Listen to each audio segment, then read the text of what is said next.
He was living a good life. A steady girlfriend, popular in the neighborhood. He was that kind of guy that everyone loved. But eventually, everything comes back up.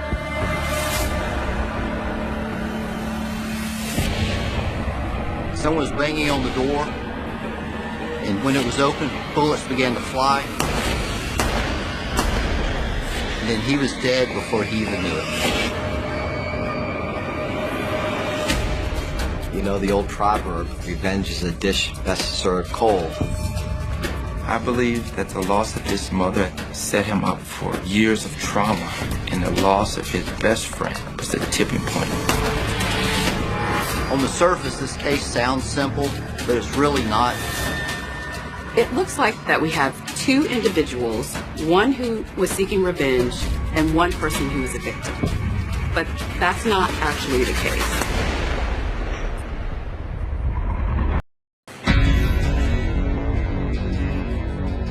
A little after 9:30 p.m. on March 30th, 2009, Northampton County Police respond to panicked calls about a shooting in Easton, Pennsylvania. According to multiple 911 calls, a masked gunman stormed into the Easton Cafe. He opened fire on a crowded bar.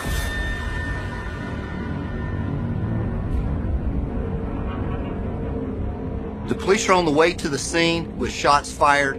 They don't know if they still have a suspect on the scene, how many people are injured, or if anybody's even dead. They're not even sure what they're walking into for their own safety.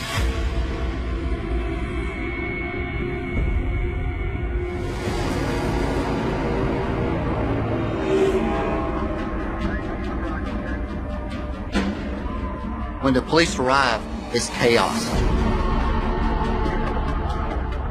People are screaming, running around, crying. And there's a man laid on the floor that obviously took the brunt of this attack. It was a miracle no one else was shot.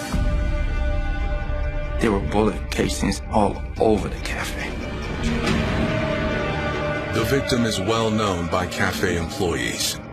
A 24-year-old man named Miguel Aponte. This was a guy that was a regular at the bar a few times a week. This was a guy that everyone knew, and suddenly one of their own, one of their family, was hurt.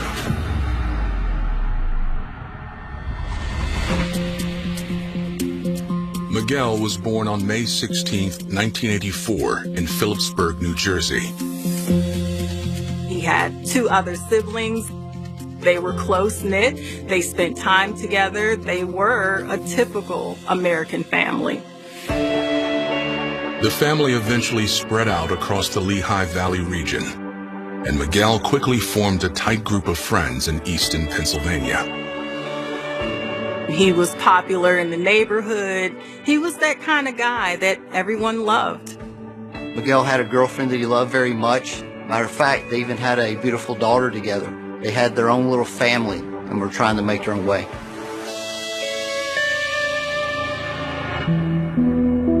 Unfortunately, the pressure to provide for his family led Miguel to make some bad choices.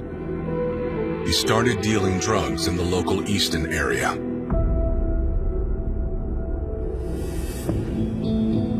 A life of crime came with risks, not the least of which was getting caught. In 2006, he found himself with a weapons charge. He was actually sentenced to 6.5 years. But he was released a little bit early from prison. He served about 2.5 years. When he got out, he immediately went back to his family. It was business as usual. It was being a girl dad. It was spending time with his girlfriend and reconnecting over the 2 years that he had lost. Miguel was really trying to turn his life around. He realized he lost a lot of time with his daughter, and he was working hard to be a good dad and provider. But his second chance has come to a violent end.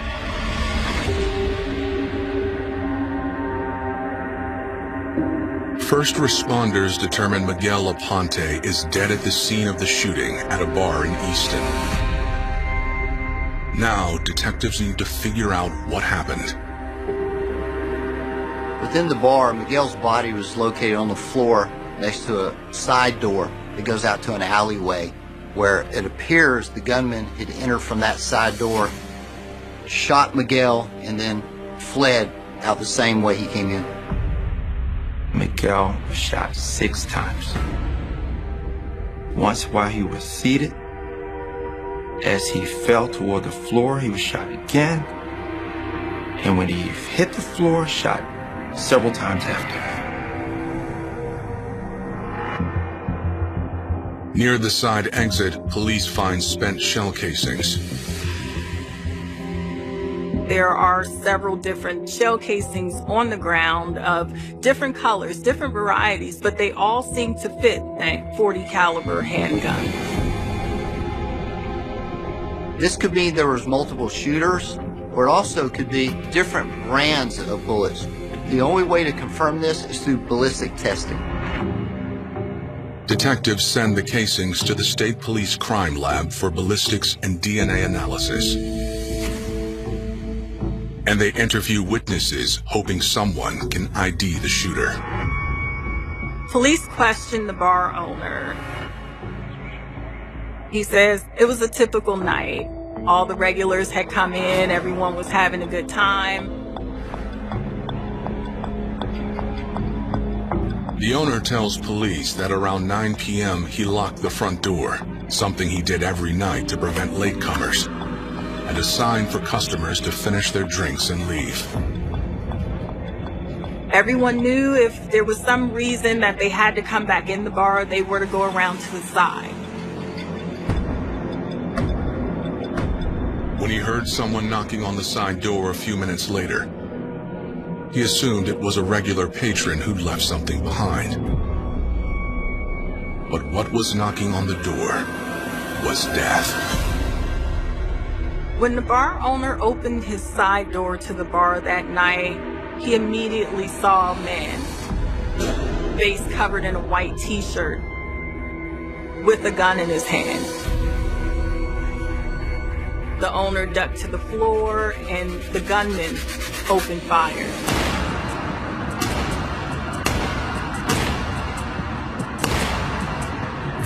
So police had to ask themselves, was Miguel actually the intended target? Or did he happen to be at the wrong place at the wrong time? Could they have been wanting someone else and he just happened to be in their seat? Something that we have to look at. The owner thinks the gunman was a light-skinned black man, but the mask made it hard to tell.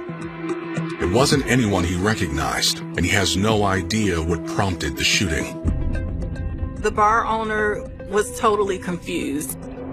He told police that he didn't have any enemies, that this bar had been open for years. This was a place that everyone could come to and feel safe and be safe.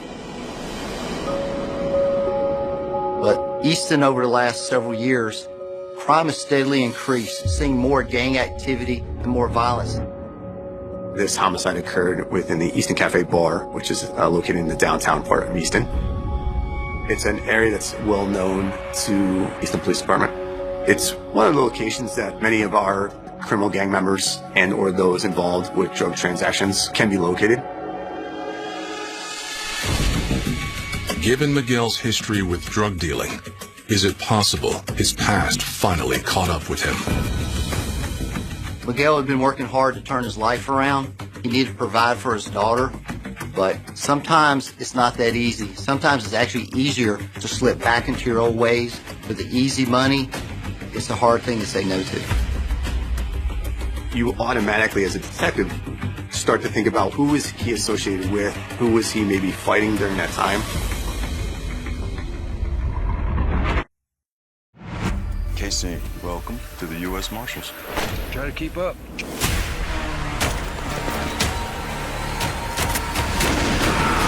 It picked all of the day to leave the ranch.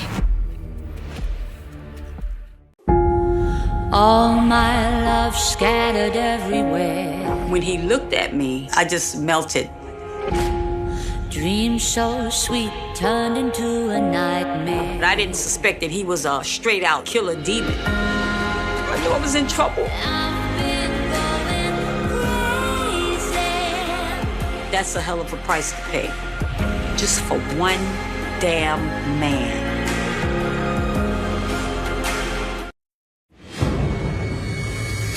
Pennsylvania police are investigating the murder of 24-year-old Miguel Aponte, who was shot and killed at a bar in Easton. With gang activity on the rise in the area, they wonder if the shooting is part of a drug-related turf war. Miguel had run in those circles for years, so it's really easy to see how he could end up in the middle of an incident between drug dealers or gangs. The theory is supported by the fact that, out of all the patrons in the bar, Miguel was the only one shot. Doesn't make sense that a shooter could go into the bar spraying bullets randomly and only hit one person. And witnesses in the bar confirmed that the shooter was definitely targeting Miguel. Miguel Aponte was sitting very close by, so the shooter came in and had a clear line of sight. Unfortunately, none of the eyewitnesses can identify the gunman. They can't even agree on a general description. This shooting happens after hours, and it's a very chaotic scene. So chaotic that people are unsure about the race of the person. The immediate identification comes back as a white person, but some of the witnesses say black. But they did recognize another suspicious man in the bar that night. A man who seemed to be keeping tabs on Miguel. He was whispering on his cell phone. He was staring at Miguel. Shortly thereafter, he got off the phone and left the bar. As soon as he did that, the gunman stormed the bar. Witnesses think that possibly this had something to do with Miguel Aponte's murder. The man on the phone is identified as a bar regular named Frank Bart. Frank lived above the bar where Mr. Aponte was shot. Frank was in his mid-30s. He had been involved in crime pretty much his whole life. He even had convictions for theft and assault on his record. However, when investigators try to question Frank, he's nowhere to be found. Then, the crime lab delivers its findings. When police received the ballistics report, it showed that the shell casings had come from the same gun, meaning all the different bullets had been fired from the same gun. However, there was no DNA left on the bullets or any other evidence available. The only thing that's clear is someone wanted Miguel Aponte dead. To find out who, investigators canvass the neighborhood, talking to anyone they can find over the next several months. This is a small town, and so police bring in a series of people who are persons of interest. No one confesses to anything, but over time, a story begins to emerge. One that might explain why Miguel was targeted. Some people think this was a retaliatory shooting, which was a result of a shooting that occurred several years before. The original shooting took place in 2006 outside a strip club. Jason Oliver was the victim. He was known as Baby J, and he was well known to the police. Earlier, what happened to Baby J was he was involved with the stabbing that happened closer to his home. And the people who were involved wanted to make sure that he did not say anything to police. One night after that stabbing, Baby J was at the strip club with his best friend, Jacob Holmes. These two old friends got together at a bar for a drink. When they were leaving, they were met by two other men outside. Shots rang out, and Baby J was dead.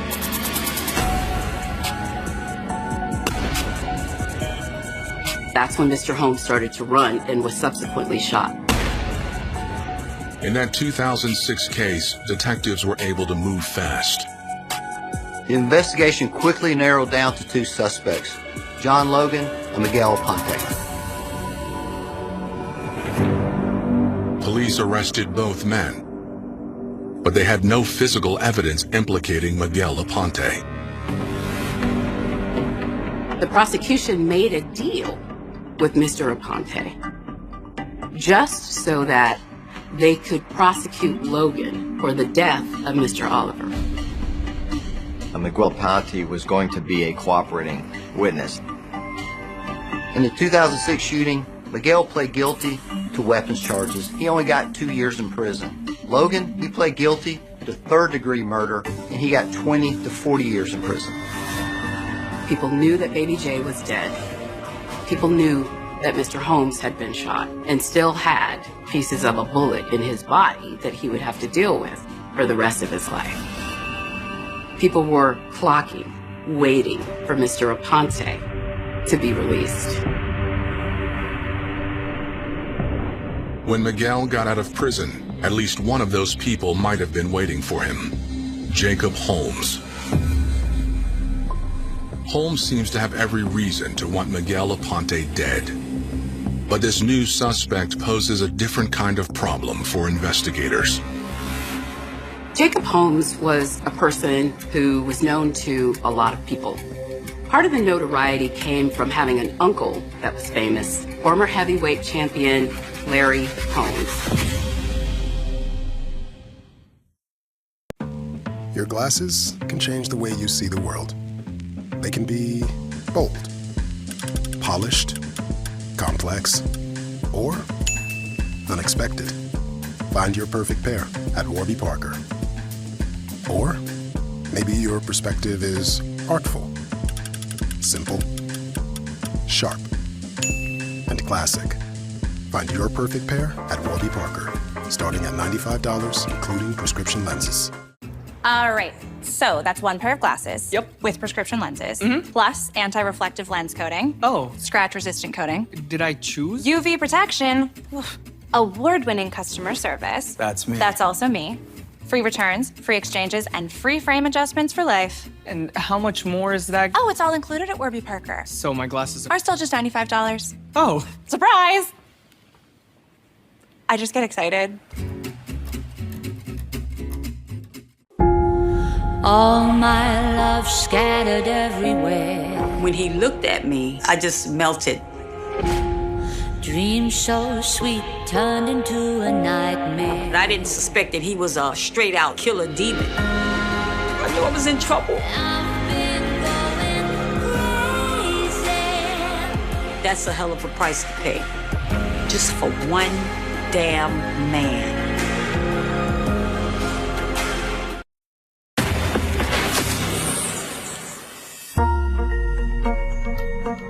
Larry Holmes is from Easton. He grew up right around here. The Holmes family came here as part of the Black migration from the South. Jacob Holmes Jr.'s grandparents saw this as an opportunity to achieve the American dream. However, when they arrived here, there were a number of obstacles. A lot of the members of the Holmes family had to go to work early. They had to drop out of school.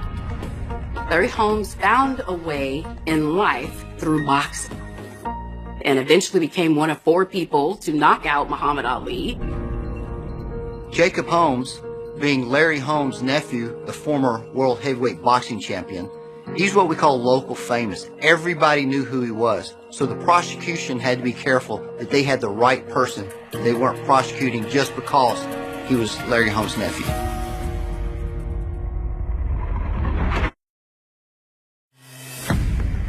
A year into their investigation of the murder of Miguel Aponte, Pennsylvania police have a person of interest. 28-year-old Easton native, Jacob Holmes. They think Jacob wanted Miguel dead because Miguel was involved in an earlier shooting that injured Jacob and killed his friend, Baby J. Jacob seen his best friend gunned down, and him also being shot. That's a good recipe for someone wanting payback. On April 20th, 2010, investigators tracked Jacob down for an interview. When the police initially interviewed Jacob, he said he heard someone went in the bar with the AK-47 shooting it up. Jacob told the police that during the shooting, he was with family all night.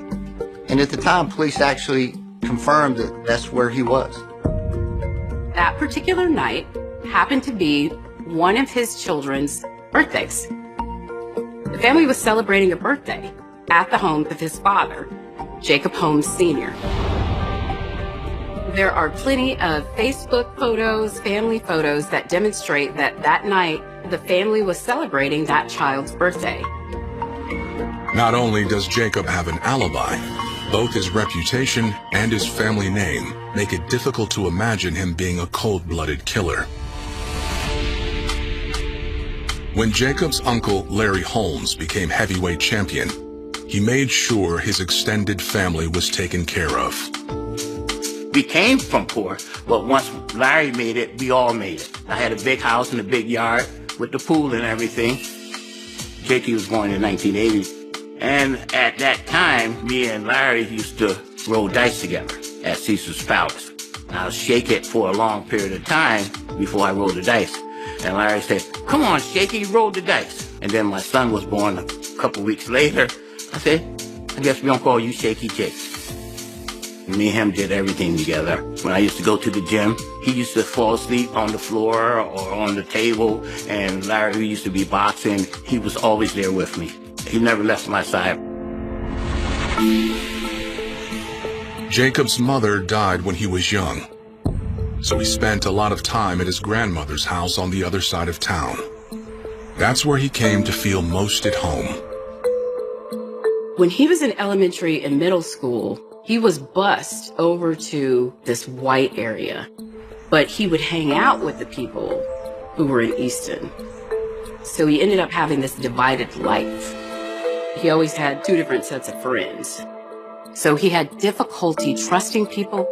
He had difficulty figuring out where he belonged. They didn't care that he was Holmes. He was just Jacob, the local guy that was their buddy that they hung out with.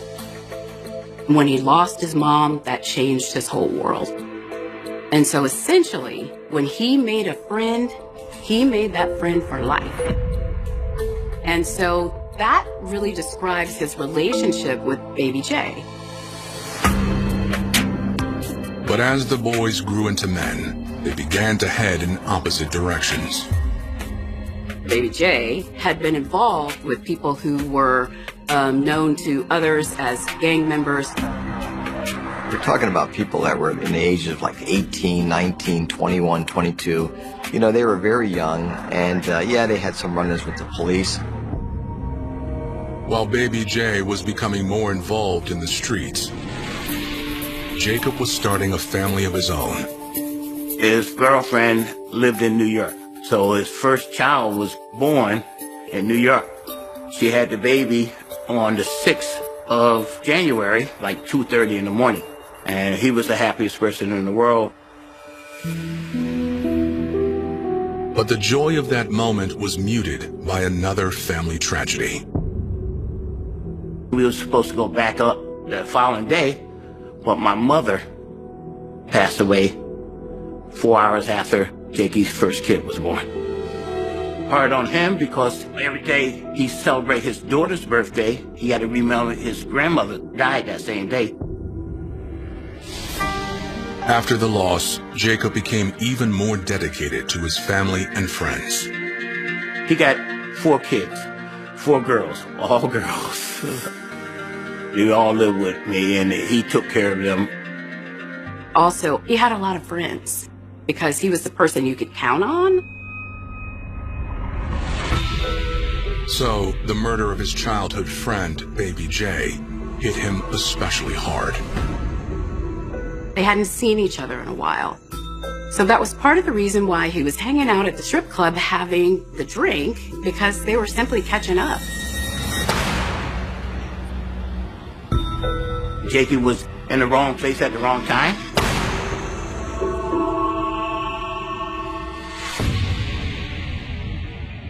But Jacob insists he didn't have anything to do with Miguel Aponte's murder. Matter of fact, he felt that Miguel had already served his time and already paid for what he did. And according to Jacob, he really wasn't looking for anything further with the incident. One thing I made assistant to Jakey that you're gonna help the police.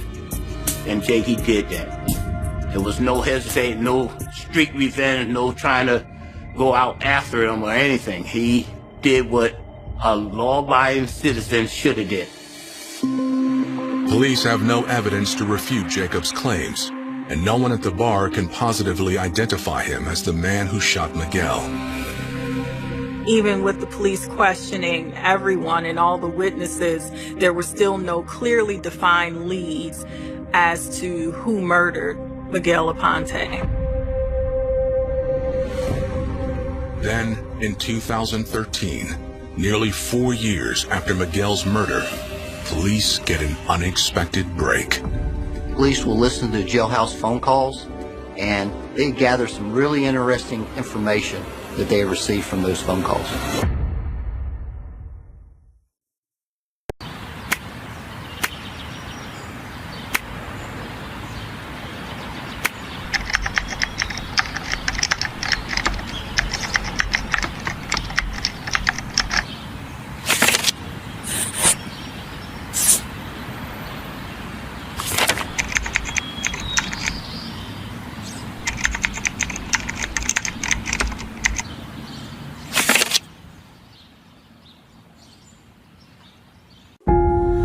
All my love scattered everywhere. When he looked at me, I just melted.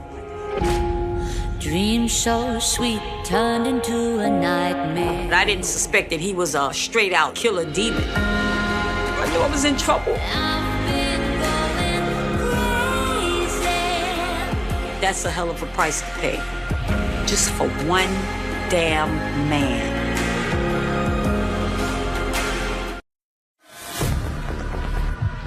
Detectives in the murder of Miguel Aponte get a break in the case when one of their original suspects, Frank Barnes, the man who was on the phone in the bar just moments before the shooting, is arrested for a different crime.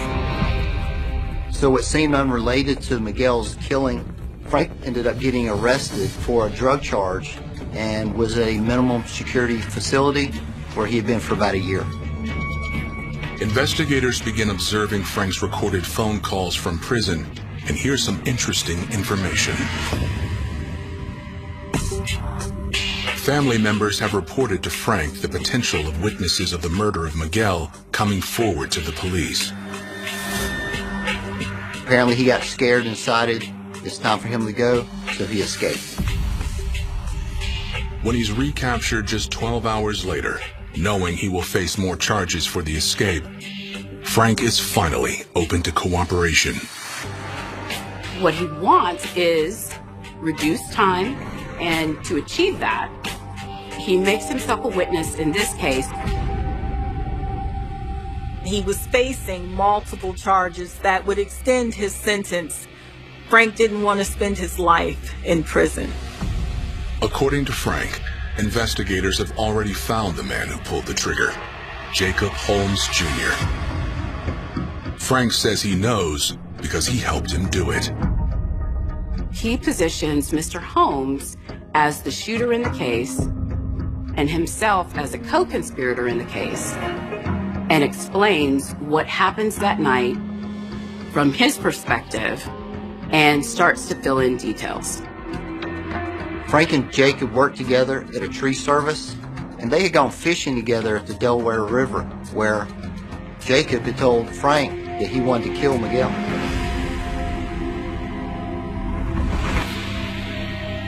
Frank says on the night of March 30th, 2009, he went to the bar for a drink. When Frank walked in the bar, he saw Miguel, and he knew he had to do something. And that's when he made a phone call. And that phone call was to Jacob Holmes. Watching Miguel walk around town, do what he wants to do when Baby J is dead. Some people in this town didn't like that. and may have wanted payback. Frank says at that point he agreed to help set things in motion. So he left the bar to retrieve a weapon for Jacob to use. Frank was the one who told the police, I supplied the gun. I had the mask. He provided information on where Mr. Aponte would be sitting, what Mr. Aponte was wearing. Frank was a regular at the bar, and he knew how the bar operated. He knew how to get the owner to open the door. Frank claims Jacob used his t-shirt as a mask so that only his eyes would be visible. Then, gun in hand, Jacob knocked on the door.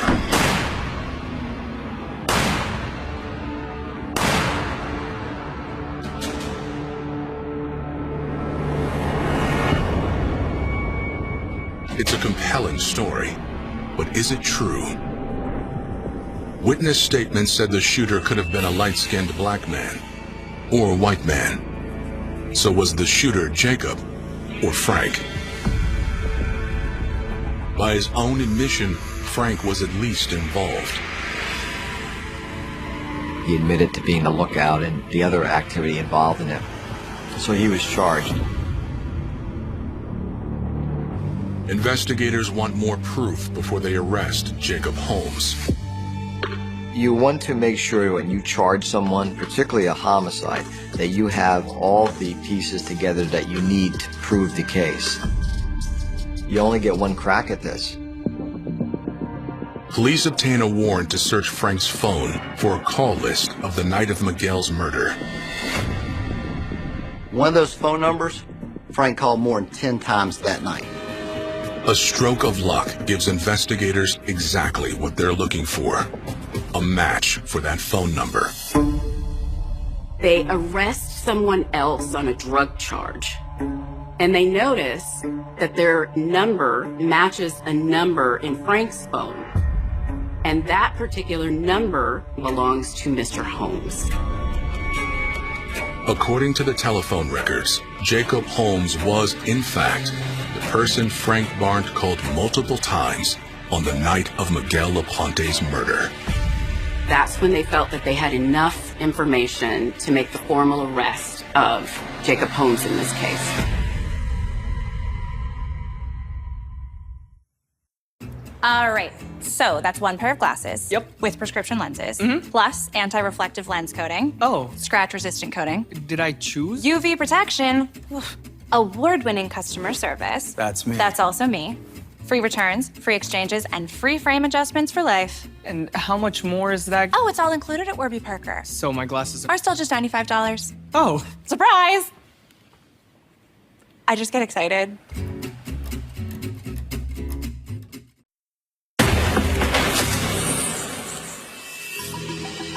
It was during those mid-2000s where cell phones became more and more popular. Previous to that time, to purchase drugs, it was often going to somebody's house, knocking on the door.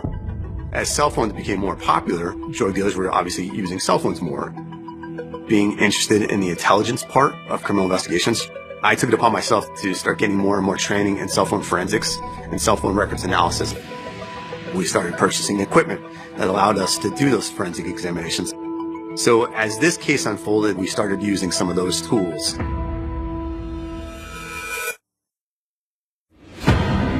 "4 years after Miguel Aponte was killed, Pennsylvania police have 2 suspects in custody. The alleged gunman, Jacob Holmes, the man who turned him in, confessed co-conspirator Frank Barnes. But Jacob continues to insist he's innocent. When the police brought Mr. Holmes in, his story hadn't changed from the very first time that he talked to police. One of his daughters was having a birthday party that night. As typical in the Holmes family, and it's a very large family, the family was celebrating a birthday at the home of his father. Frank's story, however, begins to change once he realizes he's also being charged with murder. Frank's not the brightest bulb in the box. He starts backtracking and trying to take care of himself. Each time he told the story, he tried to convince the police that he had less and less and less involvement, understanding that the more he talked, the more he implicated himself. But his changing story also makes him a less believable witness against Jacob Holmes. Right now, Frank's the only one that can put Jacob at the scene with the gun.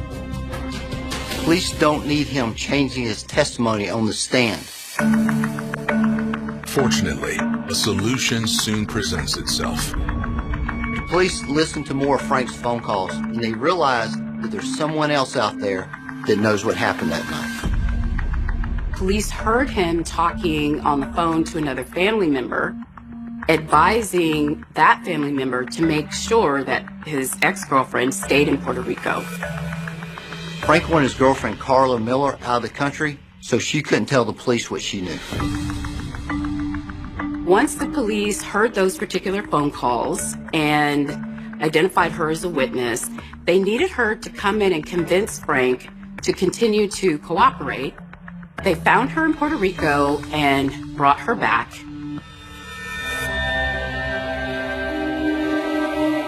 Carla confirms much of Frank's story, becoming a second witness to what happened that night.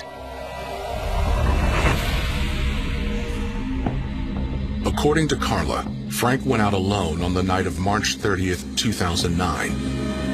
But shortly after 9:30 p.m., he called her for a ride.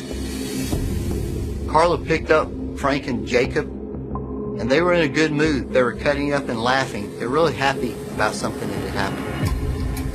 Carla overheard Frank and Jakey yelling at the top of their lungs that payback is a bitch, and that they agreed with each other to take whatever happened to the grave with them. Carla says the morning after they dropped Jacob off, Frank had her drive him to a nearby park, where she watched him throw a handgun into the Delaware River. Carla said Frank was on the phone talking to someone. He told them on the phone, "Don't worry about it. It's taken care of. Everything's good." Then Frank told her she had to get out of town. Frank had instructed her to go to Puerto Rico and to stay there. He was concerned that she might talk. Ironically, being in Puerto Rico and giving herself time to really think about the situation, she wanted to do the right thing. She wanted to do right by Miguel Aponte. There are now 2 potential witnesses who can testify against Jacob Holmes.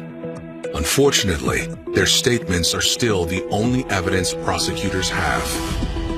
Numerous searches of the river were conducted to locate the firearm. And eventually a firearm was located, but it was not the same firearm involved in this investigation.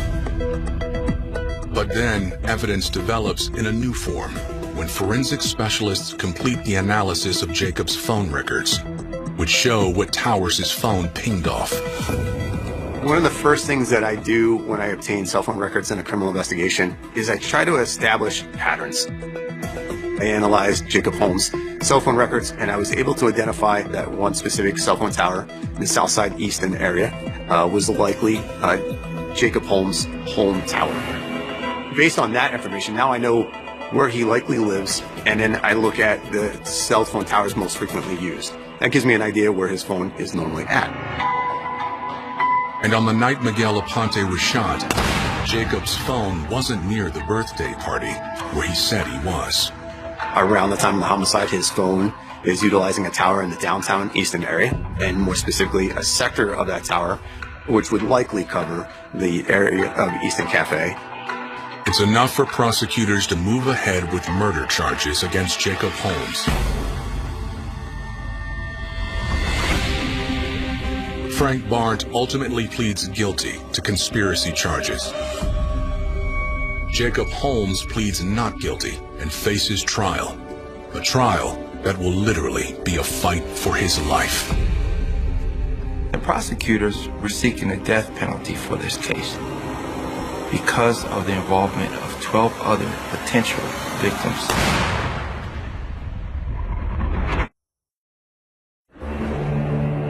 In December 2020, more than 11 years after Miguel Aponte was gunned down, Jacob Holmes Jr. goes to trial, charged with first-degree murder.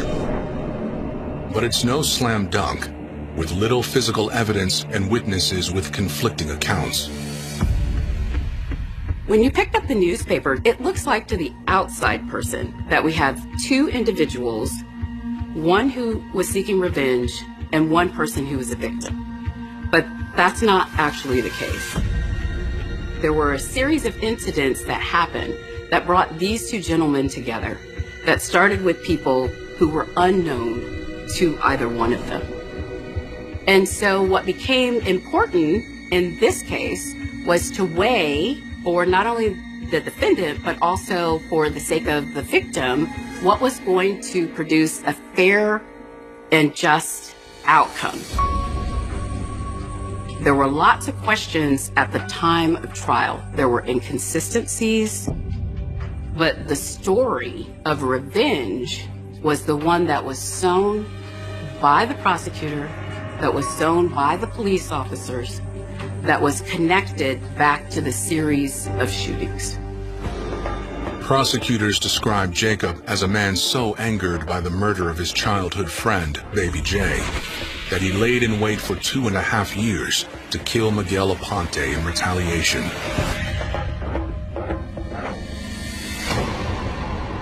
Jacob's cell phone places him at the scene of the crime, and his confessed co-conspirator, Frank Bart, provides eyewitness testimony. What they were able to show was that Frank and Mr. Holmes had communication on the night in question that established that they were together that night long enough where Frank could hand Mr. Holmes a weapon, direct him to where Mr. Aponte was sitting that night in the bar.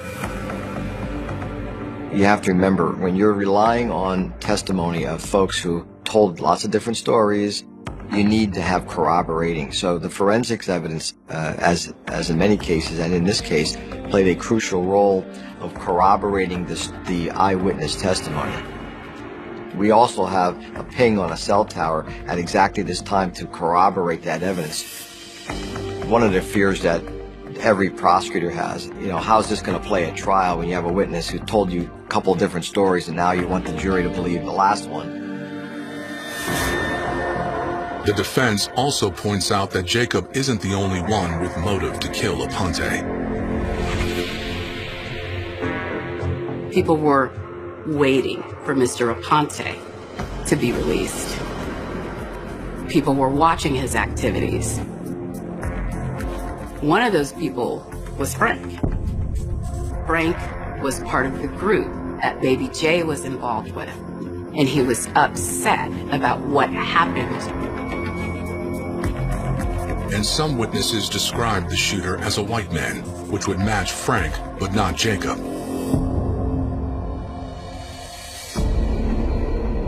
The jury ultimately sides with the prosecution. Since Mr. Holmes, in his communication with the police, had never offered anything that was specific enough to place him outside of the circle of circumstances, it was enough to convince a jury that Mr. Holmes was in fact guilty of the shooting of Mr. Aponte. The second phase of the trial, they then had to decide if he would be sentenced to death row or if he would have a life sentence. The types of stories that you'll hear about Jakey are pretty consistent. And what is consistent in the description of him is his role as a father. He was not somebody who was in the streets. He was not somebody who was a thug. He was somebody you could trust with your last dime. Once my wife passed away, it hurt him.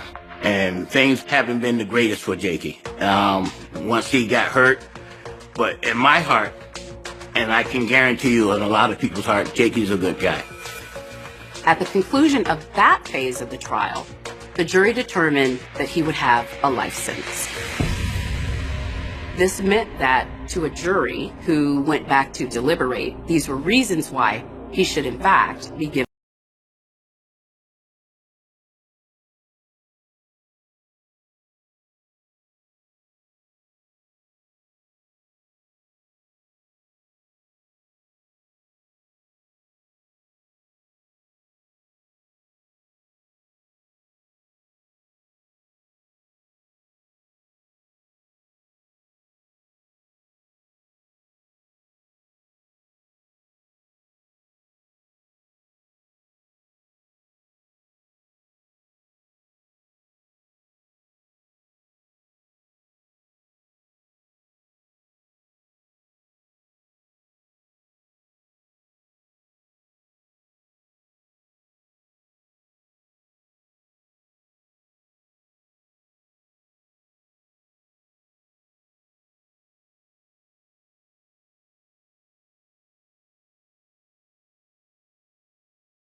On the surface, celebration, Florida looked like the kind of place where nothing truly terrible was supposed to happen. Streets curved gently beneath rows of oak trees draped with Spanish moss. Carefully trimmed lawns stretched toward pastel-colored homes. Children rode bicycles beneath a warm December sky while families walked their dogs through quiet neighborhoods designed to resemble an ideal American hometown. Only a few miles away, millions of visitors arrived every year searching for magic inside the gates of Walt Disney World. The promise of happiness felt almost permanent here, woven into every carefully planned street and every smiling photograph taken by tourists. It was a community built on the idea that life could be orderly, peaceful, and safe. Then one house became the exception. Behind its closed front door, time seemed to stop. For weeks, neighbors noticed almost nothing. No frantic screams echoed into the street. No shattered windows hinted at violence. No flashing police lights disturbed the silence. The mailbox slowly filled. The curtains remained drawn. Cars stayed parked outside as though the family had simply chosen to stay indoors during the holidays. It was the kind of silence people dismiss. Until they can't. On January 13, 2020, deputies from the Osceola County Sheriff's Office arrived at the residence after growing concerns about Anthony Todt, a physical therapist who had failed to report to work while also becoming the focus of a federal healthcare fraud investigation. Welfare concerns had escalated. Something no longer made sense. Family members had been unable to establish meaningful contact. Colleagues were asking questions. The routine of ordinary life had suddenly developed dangerous gaps. The deputies approached the front door expecting answers. Instead, they stepped into one of the most disturbing crime scenes Central Florida had seen in years. Inside the home were the bodies of 42-year-old Megan Todt, 13-year-old Alexander, 11-year-old Tyler, 4-year-old Zoe, and the family's dog. Investigators would later determine they had likely been dead for weeks. Anthony Todt was still inside the house. Alive. That single fact transformed the tragedy into something almost impossible to comprehend. For nearly a month, according to prosecutors, he had continued living inside the same home. He slept there, ate there, used his phone, existed alongside the bodies of the people who had once been his entire world. The ordinary routines of daily life unfolded within walls that had already become a crime scene. How does someone continue making breakfast in a house where silence has replaced every familiar voice? How does someone walk through hallways where children's laughter once echoed without calling for help? How does a father remain under the same roof after an entire family is gone? Those questions would haunt investigators long after the evidence had been collected. As the investigation unfolded, another unsettling picture began to emerge. Anthony Todt had not been living an ordinary life before the killings. Federal authorities had accused him of submitting fraudulent healthcare claims totaling hundreds of thousands of dollars. Financial pressures were mounting. Legal consequences were closing in. The carefully constructed image of a successful professional had begun to crack beneath the weight of debt, deception, and uncertainty. Yet none of those facts alone could explain what investigators believed had happened inside that home. According to prosecutors, the victims had been given medication containing diphenhydramine, commonly sold as Benadryl, before they were killed. The deaths involved stabbing along with asphyxiation or strangulation. Even the family dog did not survive. Every confirmed detail deepened the mystery rather than resolving it. When questioned, Anthony Todt initially admitted responsibility before later changing his account entirely. During his trial, he claimed that his wife Megan had become obsessed with apocalyptic beliefs and had killed the children herself. He insisted he only killed Megan after discovering what she had done. The prosecution argued that physical evidence, forensic findings, and the broader timeline contradicted that version of events. Two stories. One crime scene. One jury left to decide which version matched the evidence. But before the courtroom arguments, before the forensic testimony, before photographs were projected onto courtroom screens and witnesses took the stand, there had been another story. It was the story of a family. Photographs showed smiling children standing shoulder to shoulder. School activities. Musical performances. Holiday celebrations. Moments that looked almost indistinguishable from countless other family albums across America. Friends remembered bright children who enjoyed music and learning. Neighbors remembered little that seemed alarming enough to predict catastrophe. Like so many family homicide cases, the warning signs were far less visible than the tragedy that followed. That uncomfortable reality lies at the heart of this case. Sometimes the most dangerous crises unfold behind doors that remain politely closed. Sometimes financial collapse does not announce itself with dramatic public confrontations. Sometimes emotional deterioration hides behind practiced smiles, routine conversations, and everyday responsibilities. And sometimes the place that appears safest from the outside becomes the last place anyone would imagine looking for horror. Celebration was created to embody an idealized vision of community. Carefully designed streets encouraged neighbors to know one another. Parks invited families outdoors. Architecture intentionally evoked nostalgia, comfort, and security. It was a place where visitors often remarked that everything looked almost too perfect. That reputation made what happened inside the Todd home even more shocking. The violence did not occur in an isolated cabin or an abandoned neighborhood forgotten by the rest of the world. It happened in one of the most recognizable family-oriented communities in America. Within driving distance of castles, fireworks, and fairy tales. The contrast is difficult to ignore. Just beyond the entrances where children lined up to meet fictional heroes stood a quiet residential street where investigators would uncover a very real nightmare. Cases involving family annihilation challenge more than our understanding of criminal behavior. They challenge our assumptions about trust itself. Society teaches that home should be the safest place a child can know. Parents are expected to protect, to comfort, and to sacrifice for their children. When those expectations collapse, the emotional impact reaches far beyond a single household. It forces an unsettling question. Can we always recognize the difference between a family that is struggling and a family that is approaching disaster? There is no simple answer. Throughout this story, investigators would analyze timelines measured in minutes, while forensic experts examined evidence measured in microscopic detail.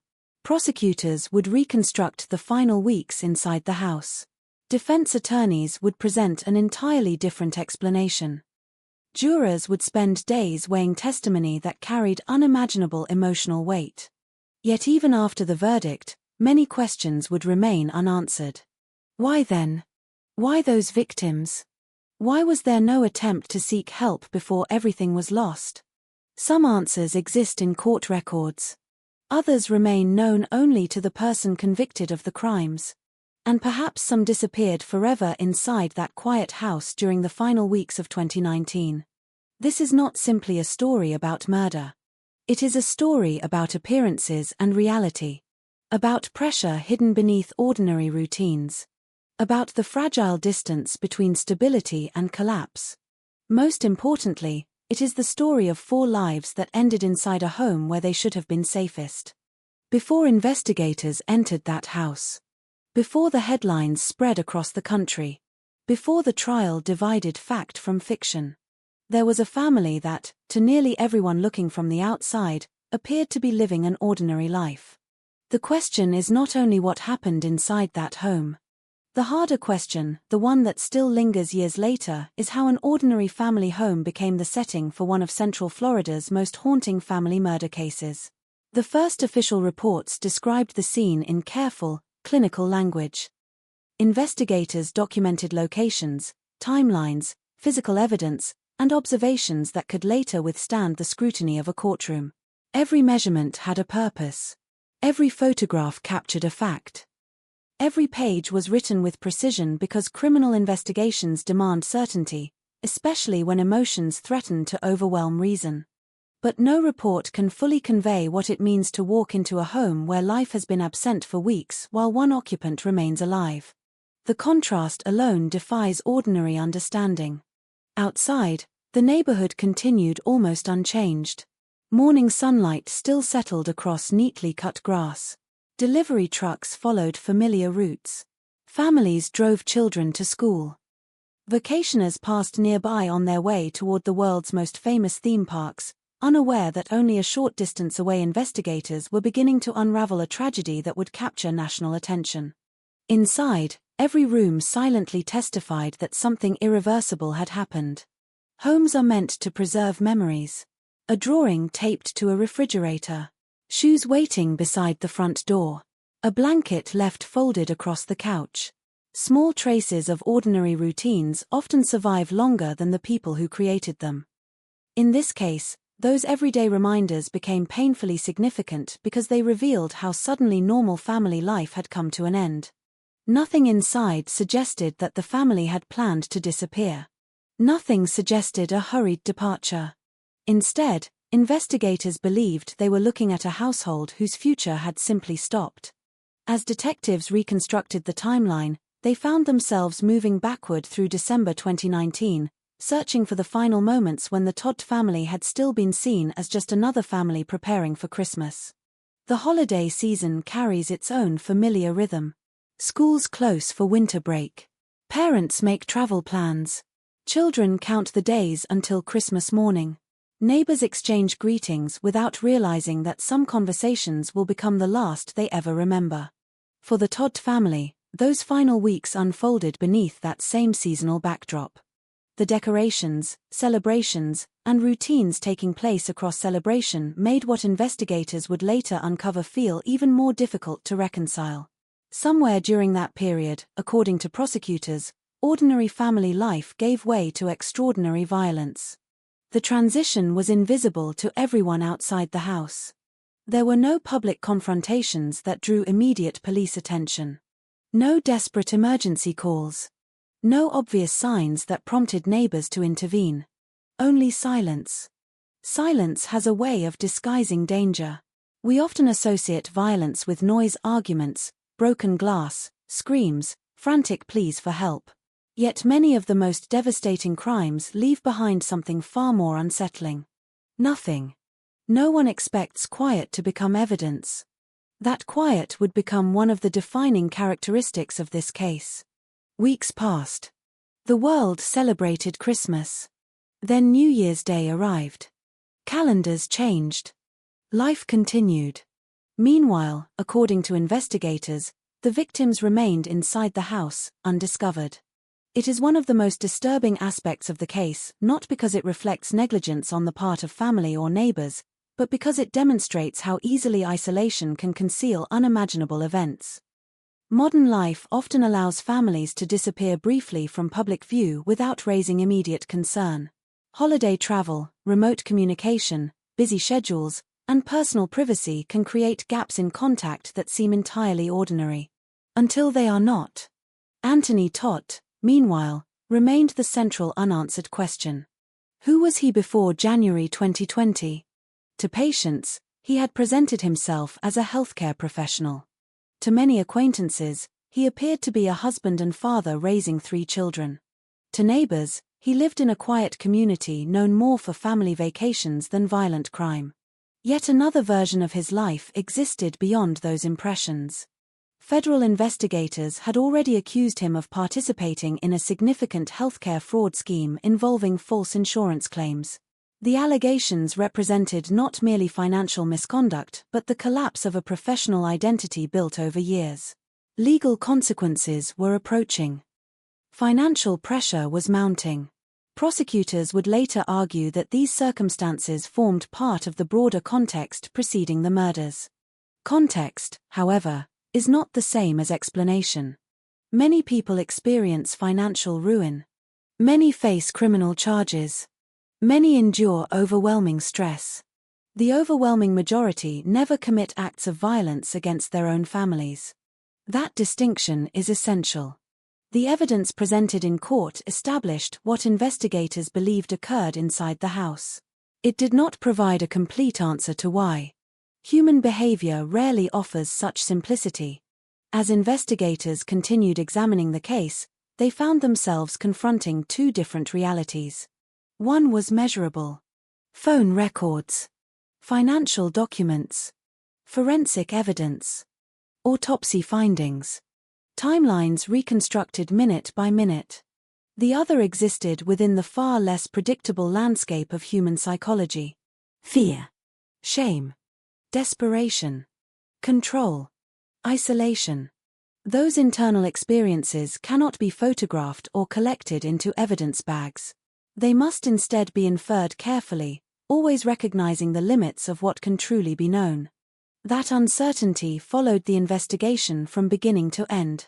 When Anthony Todd eventually presented his own explanation during trial, he described events dramatically different from those alleged by prosecutors.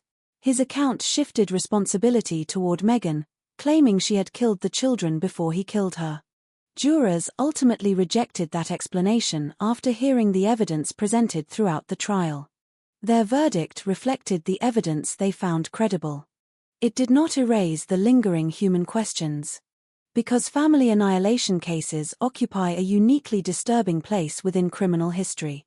They violate expectations that society depends upon. Children instinctively trust their parents. Spouses build lives around mutual reliance. Homes represent security more than any other physical space. When violence originates within that circle of trust, its emotional impact extends far beyond the immediate victims. Communities begin asking whether warning signs were overlooked. Friends revisit old conversations searching for hidden meaning. Relatives wonder whether one more phone call, one more visit, or one more question could somehow have changed the outcome. Most often, those questions never receive satisfying answers. In the Todd case, investigators were able to establish enough evidence for prosecution. The jury reached a verdict. Justice followed the legal process. Yet certainty about motive remained incomplete. Perhaps that is why the case continues to fascinate criminologists, psychologists, journalists, and the public alike. Not because it presents easy answers, but because it refuses to. Every confirmed fact seems to create another question. Every explanation leaves another silence. And those silences are often where the most haunting parts of a true crime story reside. Over the course of this documentary, we will separate established evidence from speculation. We will follow the investigation through the sequence supported by court testimony, forensic findings, and documented records. We will examine the prosecution's case, the defense's arguments, and the evidence that persuaded a jury beyond a reasonable doubt. At the same time, we will remember something equally important. Behind every exhibit number introduced in court stood a real person. Megan Todd was more than a victim listed in legal documents. Alexander was more than an age written beside his name. Tyler was more than another statistic. Zoe was more than the youngest victim in a tragic headline. Each had a life that existed long before this case entered the national news. That is where every true understanding of this story must begin. Because murder investigations often risk allowing the crime itself to overshadow the lives that were taken. The evidence explains how a case is solved. It cannot replace the people who were lost. As this story unfolds, the investigation will reveal disturbing details, conflicting accounts, and difficult questions about responsibility and motive. But at its center remains a family whose future ended behind the closed doors of a quiet home in Celebration, Florida. A community built to symbolize happiness became associated with grief. A house designed to shelter a family became the scene of unimaginable violence. And a father who once appeared to embody stability would ultimately stand before a jury accused of destroying everything he claimed to love. This is where the investigation begins. Not with certainty, but with silence, unanswered questions, and a front door that, once opened, revealed a tragedy no one expected to find. As investigators carried evidence out of the house over the following hours, television cameras gathered beyond the police tape. Reporters spoke in measured voices, careful not to speculate beyond the confirmed facts. Neighbors stopped at the edge of the street, exchanging uncertain glances instead of conversations. Some had walked past that home countless times. Others had waved to the family months earlier. Now they found themselves staring at the same front door, trying to reconcile familiar memories with the reality unfolding before them. There is a moment in many criminal investigations when a place loses its ordinary identity forever. An address becomes a headline. A family name becomes a case file. A quiet neighborhood becomes known for something it never chose. For Celebration, that moment arrived in January 2020. The irony was impossible to ignore. This community had long been associated with optimism, nostalgia, and carefully planned beauty. Visitors traveled from around the world seeking joy only minutes away, while residents embraced the slower rhythm of tree-lined streets and neighborhood gatherings. It was a place where the idea of home carried a particular meaning, a place intentionally designed to feel welcoming, predictable, and safe. Yet crime has never respected appearances. It does not ask whether a neighborhood is famous. It does not avoid places that seem peaceful. Sometimes the darkest stories emerge from the brightest settings. The Todd case would soon become one of those stories. As news organizations pieced together the known facts, public attention focused almost immediately on one question: how could an entire family disappear inside their own home for weeks without anyone realizing what had happened? The question reflected genuine disbelief rather than blame. Modern life often creates distance even between people who care deeply about one another. Families move across states. Conversations happen through text messages instead of face-to-face visits. Holiday schedules become complicated. Days turn into weeks with surprising ease. In isolation, none of those circumstances appear unusual. Only afterward do the gaps seem significant. Investigators, however, could not afford to rely on hindsight. Their responsibility was to reconstruct events using evidence rather than assumptions. Every phone record, every financial transaction, every documented interaction had to be placed into a timeline that could withstand legal scrutiny. The smallest inconsistency might later become important. The timeline would eventually tell a story far different from the one visible on the surface. According to prosecutors, the deaths had occurred weeks before the bodies were discovered. During that period, Anthony Todd remained inside the residence. That fact alone distinguished this case from many other family homicide investigations. It suggested a period after the killings during which ordinary routines continued within the same house. For investigators, understanding those weeks became just as important as understanding the violence itself. What communications were sent? Who attempted to make contact? What purchases were made? Which digital records remained active? Each answer added another piece to a puzzle that, even when complete, would remain deeply unsettling. As public attention intensified, another layer of the story emerged. Federal investigators had already accused Anthony Todd of healthcare fraud involving fraudulent insurance claims. Those allegations were unrelated to the murders, but they formed part of the broader circumstances surrounding the family in the months before the tragedy. Financial strain and legal pressure had become undeniable features of his life. Even so, experienced investigators know that circumstances should never be mistaken for motive. Evidence must lead the investigation, not assumptions. That principle would prove especially important as competing narratives developed. During the trial, jurors would hear two fundamentally different explanations for the same crime scene. Prosecutors argued that Anthony Todd deliberately murdered his wife, his 3 children, and the family dog. The defense presented a dramatically different account, claiming Megan had killed the children and that Anthony killed her afterward. Those competing narratives transformed the courtroom into more than a place where evidence was presented. It became the setting where every physical detail, every forensic conclusion, and every inconsistency would be examined with extraordinary care. The verdict would ultimately reflect which narrative the jury believed was supported by the evidence. But before that verdict, before testimony and cross-examinations, before photographs and forensic reports, there remained the human reality that no legal proceeding could reverse. A mother would never return home. 3 children would never grow older. A family's future had ended.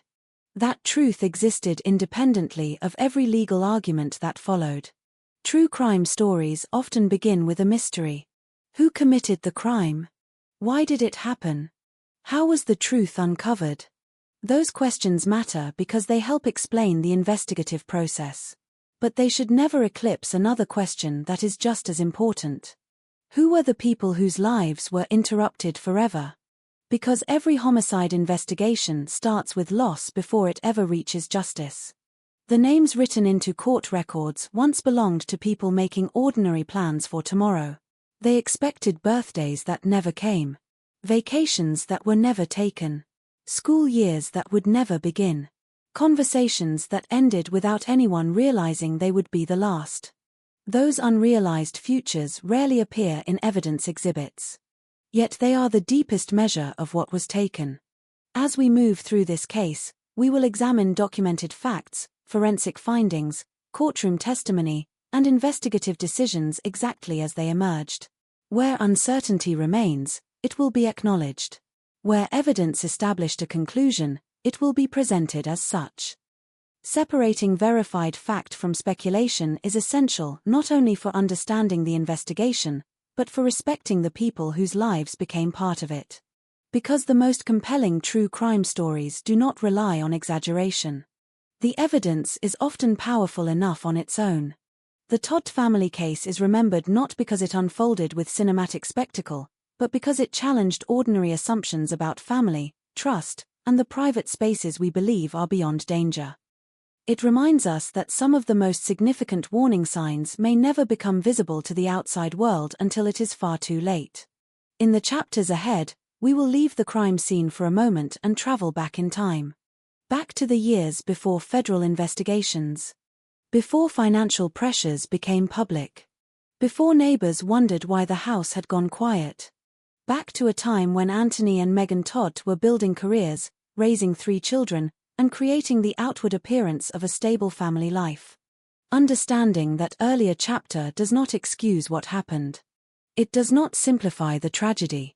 But it does provide the context necessary to understand how investigators, and later a jury, attempted to answer one of the most disturbing questions any criminal case can present. What happened inside a home that appeared, from the outside, so completely ordinary?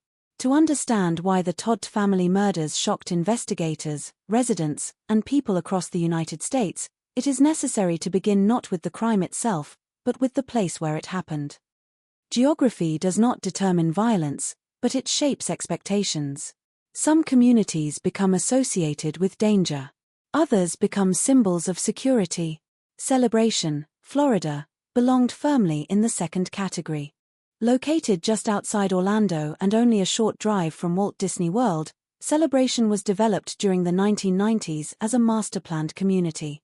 Its streets, homes, parks, and public spaces were intentionally designed to evoke the image of a traditional American small town.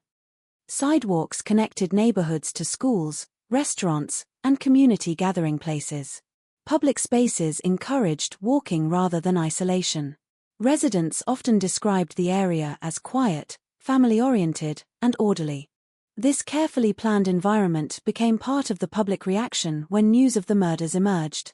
Many people struggled to reconcile the image of Celebration with the reality that investigators uncovered in January 2020.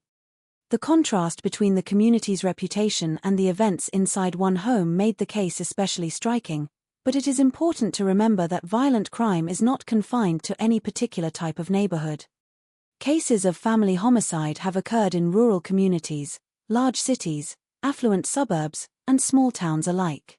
The Todd family's residence was one house among many in this neighborhood.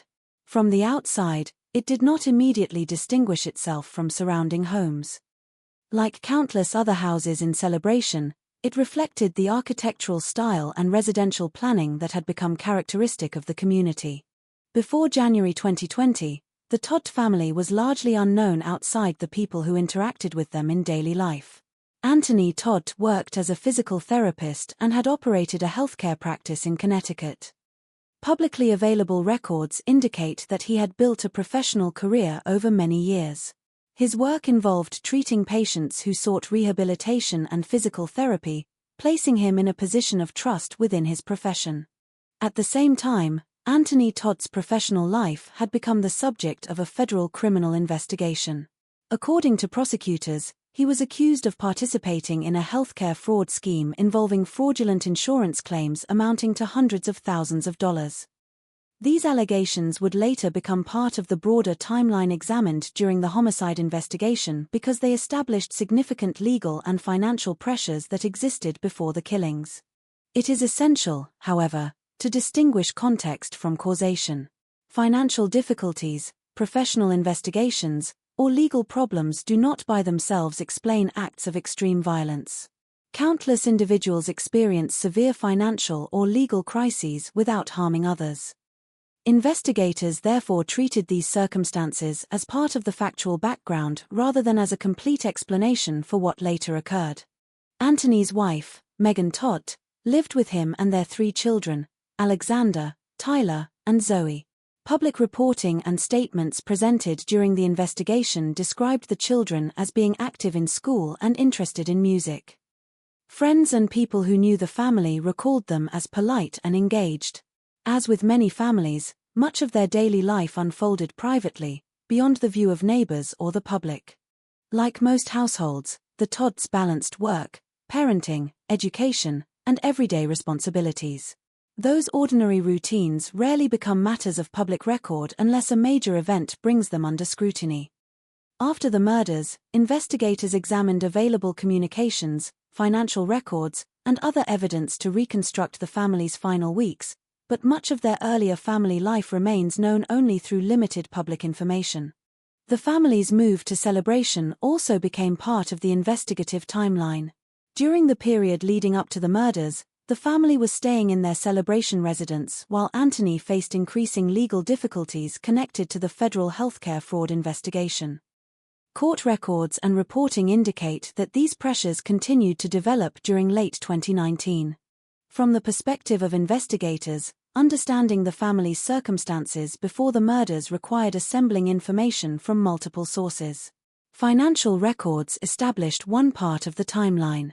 Federal court documents established another. Digital communications, witness interviews, and forensic evidence later helped investigators understand how events unfolded inside the home. None of these sources alone could explain the entire case. Together, however, they provided a chronological framework supported by evidence rather than speculation. Cases involving family homicide often present a difficult challenge because much of family life occurs in private. Neighbors may observe greetings in passing. Friends may see photographs shared online. Colleagues encounter one another in professional settings. These interactions reveal only portions of a family's experience. Investigators therefore avoid drawing conclusions based solely on outward appearances, instead relying on documented evidence whenever possible. That principle became especially important in the Todd investigation. Public attention quickly focused on questions about motive, but motive and legal proof are different concepts. A criminal conviction requires evidence demonstrating responsibility for the crime. Motive, while potentially helpful in understanding events, is not always fully established and may remain only partially understood. By the end of 2019, according to evidence later presented in court, the Todd family was approaching the period during which prosecutors alleged the killings occurred. The federal fraud investigation was already underway, financial pressures had become increasingly significant, and the family remained inside the Celebration home during the holiday season. From the outside, however, the neighborhood continued its ordinary rhythm. Holiday decorations appeared throughout the community. Residents prepared for Christmas and the New Year. Nearby, the Orlando area welcomed visitors from around the world during one of its busiest tourism seasons. Nothing visible from the street indicated that investigators would soon confront one of the region's most disturbing family homicide cases. That contrast between public normality and private tragedy would become one of the defining features of the investigation. It underscored a reality familiar to experienced detectives. The absence of obvious warning signs does not necessarily mean the absence of serious problems. At the same time, investigators remained careful not to assume that hidden difficulties inevitably lead to violence. Their task was not to speculate but to determine what the evidence could establish. As the investigation progressed, every confirmed fact would be placed into a detailed timeline. Phone records, financial transactions, witness statements, forensic findings, and digital evidence would gradually transform a series of unanswered questions into a case presented before a jury. But before detectives could reconstruct those final weeks, they first had to understand the lives of the people who had lived inside the house, a family whose story, until January 2020, had unfolded largely outside the attention of the wider public. For investigators, building a timeline in a family homicide case rarely begins with the crime scene alone. It begins months, sometimes years, before the crime itself. Detectives examine employment records, financial documents, digital communications, travel histories, and witness statements in an effort to understand not only what happened, but the sequence of events that preceded it. In the Todd case, that process revealed a family living through circumstances that had become increasingly complicated by late 2019. Anthony Todd had established a career as a licensed physical therapist in Connecticut, where he operated a rehabilitation practice. Patients visited him seeking treatment for injuries and physical conditions, placing him in a profession that depends heavily on trust. Publicly, he occupied the role of a healthcare provider and business owner. That professional identity would later become significant because it was already under federal scrutiny before the murders occurred. In 2019, federal authorities charged Anthony Todd with healthcare fraud. According to the indictment, prosecutors alleged that fraudulent insurance claims had been submitted through his practice over an extended period. Those allegations involved substantial sums of money and carried the possibility of serious criminal penalties if proven in court. The federal case was separate from the homicide investigation, but it established an important part of the factual background that investigators later examined. Court records indicate that Anthony Todd was aware of the federal investigation before the deaths of his family. By the time the family was staying in Celebration during late 2019, legal proceedings connected to the fraud allegations were already underway.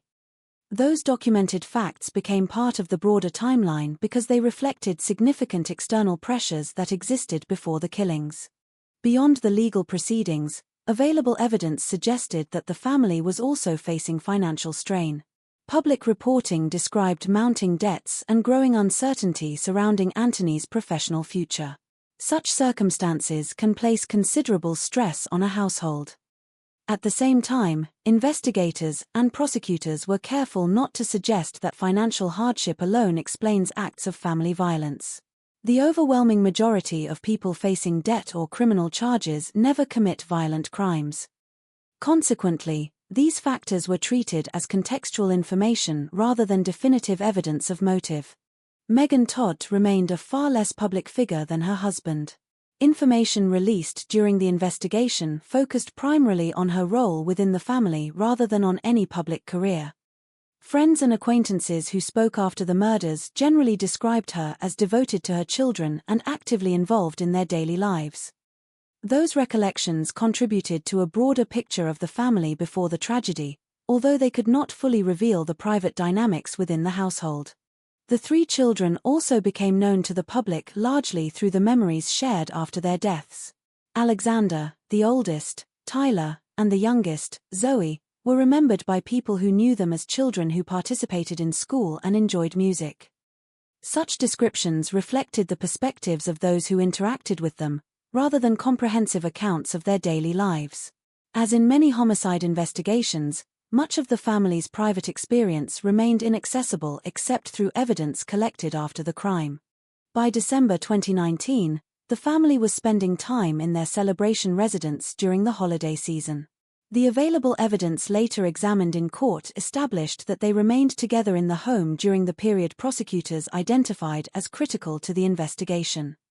The precise sequence of events inside the residence during those final weeks was reconstructed primarily through forensic evidence, digital records, and Anthony Todd's own changing statements rather than through eyewitness testimony. This absence of direct witnesses is common in family homicide investigations.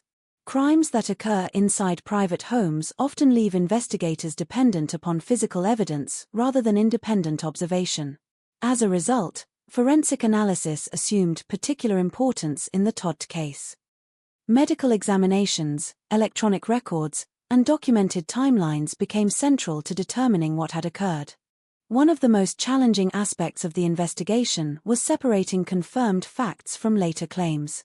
During the criminal proceedings, Anthony Todd presented an account that differed substantially from the prosecution's theory of the case. He claimed that Megan had killed the children and that he subsequently killed Megan after discovering what had happened. Prosecutors argued that forensic evidence, the condition of the crime scene, and the broader timeline did not support that explanation. Ultimately, the jury accepted the prosecution's interpretation based on the evidence presented during trial. The period immediately preceding the discovery of the bodies also became an important focus of investigators. Anthony Todd failed to report to work, prompting increasing concern.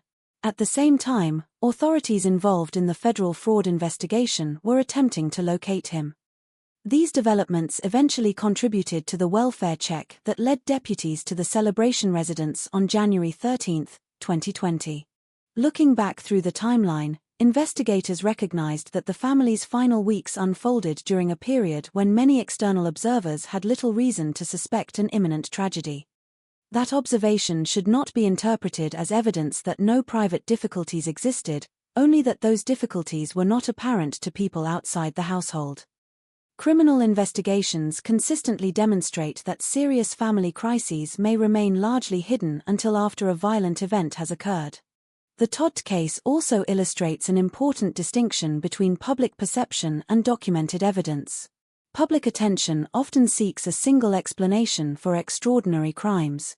Investigators, however, rarely encounter such simplicity.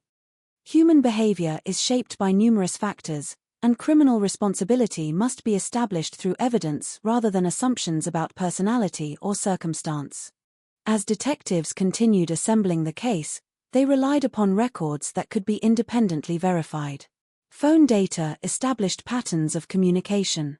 Financial documents identified transactions. Medical and forensic examinations established probable timelines. Witness interviews provided observations limited to what individuals had personally seen or experienced. Together, these sources formed the evidentiary foundation later presented before the jury. By the time law enforcement entered the Celebration home in January 2020, the events that would become the focus of one of Central Florida's most widely reported family homicide cases had already taken place. Investigators now faced the difficult task of reconstructing weeks of activity within a household where no surviving witness other than the accused remained. Every conclusion would therefore depend not on speculation, but on the careful interpretation of physical evidence and documented records. That evidence would ultimately guide the investigation from unanswered questions toward criminal charges, a trial, and convictions. Before reaching those stages, however, investigators first needed to understand the individuals whose lives had been lost. Their identities, relationships, and documented histories formed the foundation upon which every later stage of the investigation would rest. In the next chapter, the focus shifts from the setting surrounding the case to the victims themselves, examining what is publicly known about Megan, Alexander, Tyler, and Zoe before their lives became part of a criminal investigation. The investigation into the Todd family murders did not begin with a clear picture of what had happened. It began with uncertainty. When deputies arrived at the Celebration residence on January 13, 2020, they were responding to concerns about a person who had become difficult to locate. At that moment, they did not know the full scope of what they were about to discover. Like many welfare checks, the initial purpose was to determine whether someone was safe and whether assistance was needed. Instead, the visit transformed into a major homicide investigation. The discovery inside the home immediately changed the nature of the case. Detectives were no longer simply trying to locate a missing or unreachable individual. They were tasked with reconstructing the final days and weeks of an entire family. Because the deaths had not been witnessed, investigators had to rely heavily on evidence collected after the fact. The residence itself became a central source of information. In homicide investigations, a crime scene is not only a location where a crime occurred. It is a collection of details that can help establish a timeline. The arrangement of objects, biological evidence, digital devices, and other materials can provide investigators with information about what happened and when. In the Todd case, the condition of the home, along with forensic findings, became central to the prosecution's later arguments. At the same time, investigators had to examine the life that existed before the crime scene was discovered. The Todd family's connection to Connecticut remained an important part of the background. Anthony Todd's professional career, his physical therapy practice, and the federal investigation connected to that business all formed part of the circumstances leading up to the murders. The move to Florida had not erased those issues. Instead, legal and financial concerns continued while the family was living in Celebration. The federal fraud allegations became one of the first major pieces of context examined by investigators. According to prosecutors, Anthony Todd had submitted fraudulent healthcare claims through his practice. These allegations placed his professional reputation and financial future under significant pressure before the murders occurred. During the later criminal trial, prosecutors argued that these pressures contributed to the circumstances surrounding the killings. However, they were not presented as a complete explanation. The prosecution's case depended primarily on forensic evidence and the conclusion that Anthony Todd was responsible for the deaths of his wife and children. Understanding the difference between background and proof is essential in any criminal case. A person's financial problems, personal conflicts, or legal difficulties may provide information about their circumstances, but those factors alone do not establish guilt. Courts require evidence directly connecting an individual to a crime. In the Todd case, that evidence came from multiple sources examined during the investigation and presented at trial. As detectives worked through the evidence, they also examined the digital footprint left behind by modern life. Phones, computers, financial accounts, and online activity have become increasingly important in criminal investigations because they can provide timelines that human memory cannot. Records can show when devices were used, when communications occurred, and how individuals interacted with the outside world.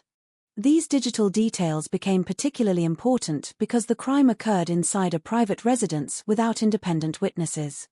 Investigators also considered the actions and statements of Anthony Todd after the deaths were discovered. His presence in the home and his initial statements to authorities became important parts of the case. Later, his account of events changed, creating a significant point of conflict between the prosecution and defense. The prosecution argued that his changing explanations were inconsistent with the physical evidence. The defense presented a different interpretation of events. Ultimately, the jury was responsible for evaluating which version was supported by the evidence. The public reaction to the case was influenced not only by the facts but also by the location and circumstances. Celebration had developed a reputation as a carefully planned community associated with families, recreation, and proximity to one of the world's most visited tourist destinations. The idea that such a tragedy could occur there challenged many people's assumptions about where serious crimes happen. But investigators understood that location alone could not explain the case. Violence within families is not restricted to any particular social class, neighborhood, or geographic area. The appearance of stability from the outside does not always reveal private struggles, and the absence of public warning signs does not necessarily mean there were no problems occurring behind closed doors. This reality is one of the most difficult aspects of family homicide investigations. Friends, neighbors, and communities often attempt to look backward after a tragedy and identify moments that might have predicted what was coming.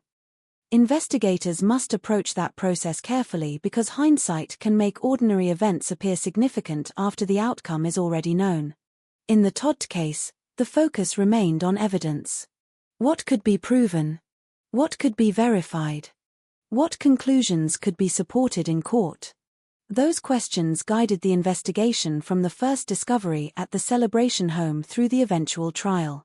While the legal process would determine criminal responsibility, another process was happening at the same time.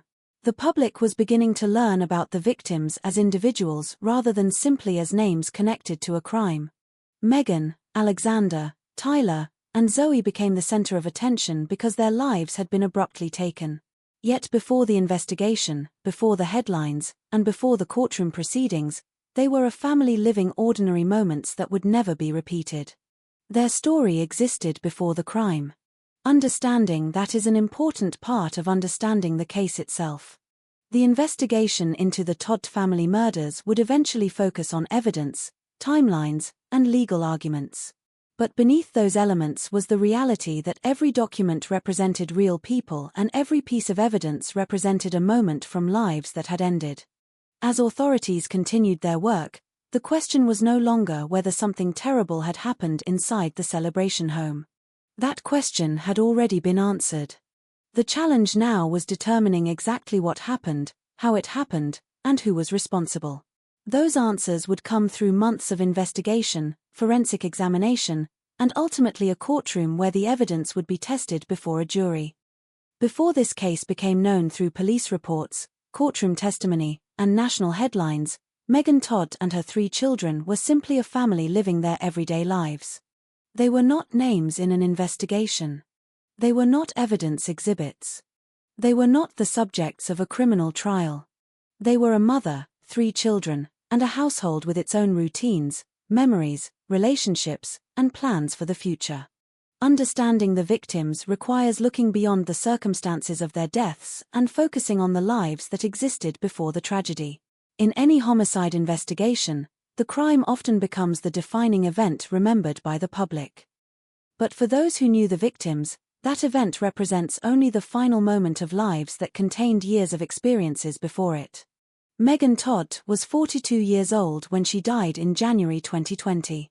Public information about Megan is more limited compared with the extensive records surrounding her husband and the criminal proceedings that followed. Much of what is known about her comes from statements made by people who knew the family and from information presented during the investigation and trial. She was described by people close to the family as a mother deeply involved in raising her children. Like many parents, much of her life revolved around the needs and activities of her family. Her children's education, interests, and daily routines formed an important part of her identity. Megan's story is also a reminder of how victims in criminal cases can become overshadowed by the actions of the person accused of harming them. After a crime captures public attention, discussion often centers on the suspect, their background, their motives, their explanations, and their behavior. The victims, however, existed long before they became part of a criminal investigation. Megan was not defined by the tragedy that ended her life. She was a wife, a mother, a person with relationships, memories, and experiences that existed outside the courtroom. Her children were also remembered as individuals rather than simply as victims.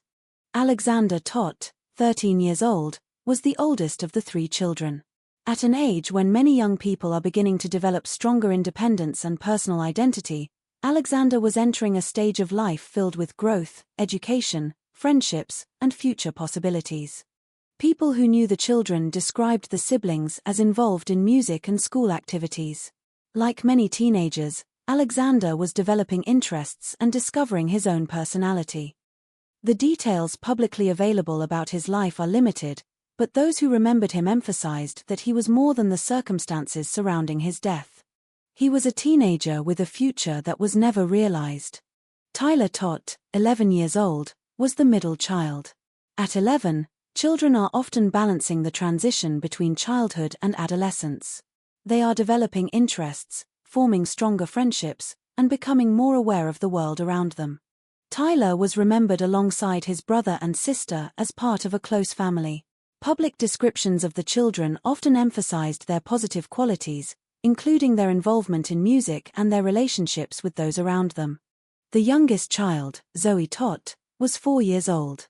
Her age made her the youngest victim in the case and one of the details that made the tragedy particularly devastating to many people who followed the investigation. At 4 years old, a child is still at the beginning of life, a stage normally associated with learning, discovery, and dependence on caregivers. Zoe's life had barely begun. She had not reached the later years of childhood that her brothers were experiencing. She had not entered adolescence. She had not had the opportunity to discover the person she would become. For investigators and members of the public, the deaths of the children represented not only the loss of 3 young lives but also the loss of 3 futures that would never happen. Birthdays that would not be celebrated. Milestones that would never arrive. Dreams that would never be pursued. These are the human consequences behind every homicide case, even when legal proceedings focus on evidence and criminal responsibility. The Todd children were part of a family unit that, from the outside, appeared to share many ordinary experiences. They lived with their parents, attended school, and participated in activities familiar to many children across the country. Photographs and memories shared after their deaths showed moments that reflected family life rather than tragedy. That contrast became one of the most painful aspects of the case. The family that people later learned about through news coverage had existed privately for years before the investigation began. They had celebrated holidays, experienced everyday challenges, and created memories that were meaningful to the people who loved them. The public often encounters victims only after something terrible has happened. A name appears in a headline. A photograph is shown during a news report. A courtroom hears testimony about their final moments. But a person's life cannot be reduced to the way it ended. For Megan, Alexander, Tyler, and Zoe, the important story begins earlier. It begins with the family relationships they formed, the routines they shared, the ordinary moments that never appeared in official documents. This is one of the challenges in telling true crime stories responsibly. The facts of the crime matter. The investigation matters. The trial matters. But the victims must remain at the center. Their lives should not exist only as background to a criminal case. In the months after the murders, the community surrounding Celebration and people who had known the family attempted to understand the loss. As details emerged, many focused on remembering the children and acknowledging the lives that had been taken. For those who knew them personally, the tragedy was not simply a shocking criminal event. It was the disappearance of familiar faces and personal relationships. A neighbor lost a child they had watched grow. A friend lost someone they had known. A community lost members who had been part of its everyday life. The investigation would eventually examine evidence, timelines, and competing explanations. But before any of those legal questions could be addressed, there was a fundamental truth that could never be disputed. For people who had entered 2020 with their own hopes and expectations would never see the year continue. The story of the Todd family murders is often introduced through the circumstances of the crime scene. But the story of the victims begins somewhere else. It begins with who they were. And remembering that is essential, because justice is not only about determining who is responsible for a crime. It is also about recognizing who was lost. The investigation into the Todd family murders would eventually focus on forensic evidence, courtroom testimony, and questions of criminal responsibility. But before those legal proceedings began, there was another important task: understanding the people whose lives had been taken. For the wider public, Megan, Alexander, Tyler, and Zoe became known through a tragedy. Their names appeared in news reports because of what happened inside their home. Yet for friends, relatives, and those who interacted with them before January 2020, they represented something entirely different. They represented a family. A mother raising 3 children. 3 siblings growing up together. A household with its own routines, personalities, and memories. The limited public information available about the family means that many details of their personal lives remain private. However, statements from people who knew them and information discussed during legal proceedings provide a picture of a family whose existence was far more ordinary than the circumstances that later surrounded their names. That ordinary quality is important. Most victims of violent crime do not live lives defined by the events that eventually make them known to the world. They have childhood memories, friendships, personal interests, and everyday experiences that never become public. Their identities exist independently from the crimes committed against them. Megan Todd's role within the family was primarily described through her relationship with her children. Those who spoke about her after the murders emphasized her involvement as a mother and her dedication to her family. The details available publicly do not provide a complete biography of Megan, but they show a person whose life was closely connected to the people around her. Like many parents, her days were likely shaped by responsibilities that often go unnoticed, organizing schedules, supporting children's activities, managing household needs, and creating stability for her family. Those ordinary responsibilities rarely receive attention until they are suddenly absent. The loss of a parent affects more than the individual relationship between parent and child. It affects an entire family structure. A mother's absence changes the daily rhythm of a household, the memories preserved by loved ones, and the future moments that will never occur. For the Todd children, their mother was part of the foundation of their lives.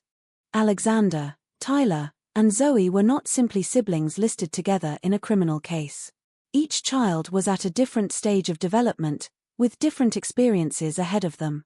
Alexander, 13 years old, was entering the period between childhood and adulthood. At 13, many young people begin discovering their own interests and developing stronger independence. They form deeper friendships, explore new skills, and begin thinking about their future. People who knew the Todd children described them as involved in music and school activities. These details provide a glimpse into their lives beyond the tragedy. Music, in particular, was mentioned as an interest shared within the family, reflecting one of the many everyday experiences that connected them. For a teenager, those years are often filled with possibilities. Graduations, new friendships, personal achievements, the development of talents and ambitions. Alexander never had the opportunity to experience those milestones. Tyler, 11 years old, was still in a different stage of childhood. At 11, children are often beginning to develop a stronger sense of identity while still relying heavily on family support. School, friendships, hobbies, and family activities shape much of their world. Like his older brother, Tyler was remembered as part of a family that valued education and music. Public descriptions of him focused on positive memories rather than the circumstances of his death. That distinction matters because children are often the most vulnerable to being remembered only through tragedy. Tyler was not only an 11-year-old victim in a homicide investigation. He was a child who had relationships, interests, and experiences that mattered to the people around him. Zoe Todd was 4 years old, the youngest member of the family. At 4 years old, a child's world is often built around discovery. Everyday experiences, learning new words, exploring surroundings, developing imagination, and forming attachments represent major steps in early childhood. A 4-year-old is still at the beginning of understanding the world. The future ahead is measured not in years already lived, but in possibilities that have not yet arrived. Zoe never reached those later stages of life. She never experienced the childhood moments that her brothers had begun to experience. She never had the opportunity to grow into the person she might have become. The loss of children in a homicide case creates a particular kind of grief because it involves not only the loss of people who existed, but also the loss of futures that can now only be imagined. The public often understands loss through memories. People remember a person's voice, personality, achievements, and the moments they shared. But with young children, there is another dimension. There are many chapters that remain unwritten. The grief includes everything that will never happen. The graduation ceremony that will never take place.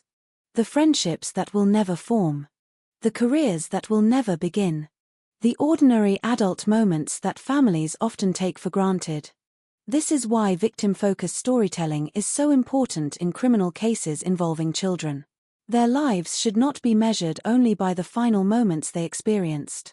They deserve to be remembered for the years they had, however brief those years were. The Todd family also had a connection to music, an interest that became part of how people remembered the children. Activities like music lessons, performances, and creative expression often become meaningful parts of childhood because they allow children to develop confidence and share experiences with others. Those moments rarely appear in police documents. They do not become evidence in a courtroom. But they represent the life that existed before the investigation began. When investigators later reconstructed the family's final weeks, they were examining the end of a story that had already contained years of experiences. The evidence could establish timelines. The evidence could establish responsibility. The evidence could explain what happened. But evidence could not fully capture who the victims were to the people who loved them. That part of the story belonged to memories. The tragedy of the Todd case was not only that a crime occurred inside a family home. It was that the people inside that home had identities, relationships, and futures beyond the investigation that followed. Megan, Alexander, Tyler, and Zoe were not defined by a courtroom verdict. They were not defined by a police report. They were members of a family whose lives mattered before the world learned their names. As the investigation moved forward, the focus would shift toward evidence and unanswered questions. Detectives would work to understand the final days inside the Celebration residence. Prosecutors and defense attorneys would present competing explanations. A jury would eventually decide the legal outcome. But before those questions could be answered, one truth remained at the center of the case. The victims were real people whose lives extended far beyond the crime that ended them. And any attempt to understand this case must begin there. Every criminal investigation eventually becomes a collection of documents, photographs, reports, timelines, witness statements, and courtroom exhibits. Those records are necessary because the justice system depends on evidence. But behind every document is a human story that existed long before investigators arrived. In the Todd family case, that human story belonged to Megan, Alexander, Tyler, and Zoe. Their lives were not defined by the events that occurred in their final weeks. They were defined by the years before that moment, the relationships they built, the experiences they shared, and the ordinary routines that shaped their family. This distinction is especially important in cases involving children.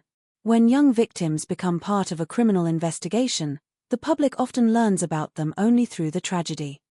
Their ages, photographs, and names appear in reports, but those details represent only a small part of who they were.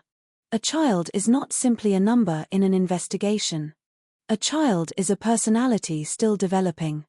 A collection of memories being created. A future that has not yet unfolded. Alexander, Tyler, and Zoe represented 3 different stages of childhood. They were not identical, even though they shared the same family and the same home. Each child was growing into an individual person. Alexander, as the oldest sibling, was approaching the teenage years when young people begin to explore independence and develop a stronger understanding of themselves. At 13, he was at an important transition point. The world around him was becoming larger, school, friendships, interests, and future possibilities were beginning to take greater shape. Tyler, 11 years old, was experiencing his own stage of growth. Still a child, but moving toward adolescence, he was at an age when curiosity and learning often play a central role. Children around this age begin developing stronger opinions, discovering personal interests, and building relationships outside their immediate family. Zoe, 4 years old, was at the earliest stage of childhood. Her experiences would have been centered around discovery and development, the process of learning about the world through family, play, and everyday interactions. Their ages tell part of the story. But they do not tell the whole story. The people who knew the family remembered more than ages. They remembered children who were part of a household, students who attended school, and siblings who shared experiences together. The details that survived publicly after the tragedy were limited, but they offered a glimpse into the family before the crime. Reports described the children as involved in activities and remembered for their positive qualities. These descriptions were not unusual or extraordinary, and that is precisely what makes them meaningful. The Todd children were living ordinary childhoods. They had routines. They had interests. They had relationships. They had the same expectation of tomorrow that most children have. The tragedy of their deaths came not only from the violence itself, but from the sudden disappearance of all the moments that would have followed. Families often measure life through milestones. Parents think about future birthdays, school achievements, graduations, and the day their children eventually become adults. These expectations are part of the invisible bond between generations. When a child dies, those imagined moments disappear as well. For Megan, the loss represented the end of her life and the loss of the future she shared with her children. For relatives and friends, it represented the absence of someone whose presence had shaped their own lives. This is one reason victim-centered accounts are essential in true crime reporting. The investigation may focus on the person accused, but the reason the investigation exists is because people were harmed. Without remembering the victims as individuals, a case becomes reduced to a sequence of events. A date, a location, a suspect, a verdict. But the people involved were never just those things. Megan was not simply the adult victim listed in court records. Alexander was not simply the oldest child. Tyler was not simply the middle child. Zoe was not simply the youngest. They were a family with connections that extended beyond the walls of their home. The public reaction after the murders reflected this desire to remember the victims. Many people expressed grief for the children and concern for the family members left behind. The community surrounding Celebration was forced to confront a tragedy that seemed impossible to reconcile with the image of a peaceful neighborhood. Yet for those closest to the family, the tragedy was not about a community image. It was personal. It was the loss of people they knew. It was the absence of familiar voices. It was the knowledge that certain conversations and shared experiences would never happen again. As investigators continued examining the case, they had to focus on the practical questions required by law. What happened? When did it happen? Who was responsible? What evidence could prove those answers? But the search for justice existed because 4 people had been lost. The evidence would eventually explain the crime. It would not restore the lives that were taken. That reality remains at the center of every homicide investigation. The legal system can determine responsibility. It can issue a verdict. It can impose punishment. But it cannot return victims to their families or provide all the answers that loved ones may continue to seek. The Todd family murders became nationally known because of the circumstances surrounding the deaths and the questions raised during the investigation. Yet the most important part of the story remains the people who were there before the headlines. A mother. 3 children. A family. Their story began long before investigators entered their home. And any honest account of what happened must remember that their lives were not merely the beginning of a criminal case. They were the reason the case mattered at all. By late December 2019, the Todd family had entered what would become the final chapter of their lives together. The exact sequence of events inside the family's Celebration, Florida, home was not witnessed by anyone outside the household. As a result, investigators later reconstructed the timeline using forensic evidence, medical examinations, digital records, and statements made during the investigation. The account presented in court was based on that body of evidence rather than on eyewitness testimony. According to prosecutors, the killings occurred during the weeks leading up to Christmas. Medical evidence presented during the trial indicated that the victims had likely died several weeks before they were discovered on January 13, 2020. Because no independent witness observed the events, investigators relied on physical evidence to determine what most likely occurred inside the residence. The prosecution argued that Anthony Todd administered diphenhydramine, an antihistamine commonly sold under the brand name Benadryl, to members of the family before the killings. Investigators believed this medication played a role in the sequence of events they reconstructed, although the precise timing of administration and the condition of each victim immediately beforehand could not be observed directly. These conclusions were presented as part of the prosecution's theory and supported by forensic evidence introduced during trial. The medical examinations established that Megan Todd, Alexander Todd, Tyler Todd, and Zoe Todd died as a result of homicidal violence. Prosecutors argued that the victims were killed through a combination of stabbing injuries and asphyxiation or strangulation. The family's dog was also found dead in the home, leading to an additional charge of aggravated animal cruelty. One of the most challenging aspects of the investigation was determining the chronology of the deaths. Because all 4 victims were discovered together weeks later, investigators had to rely on forensic pathology, the condition of the remains, and the overall crime scene to estimate when the killings occurred.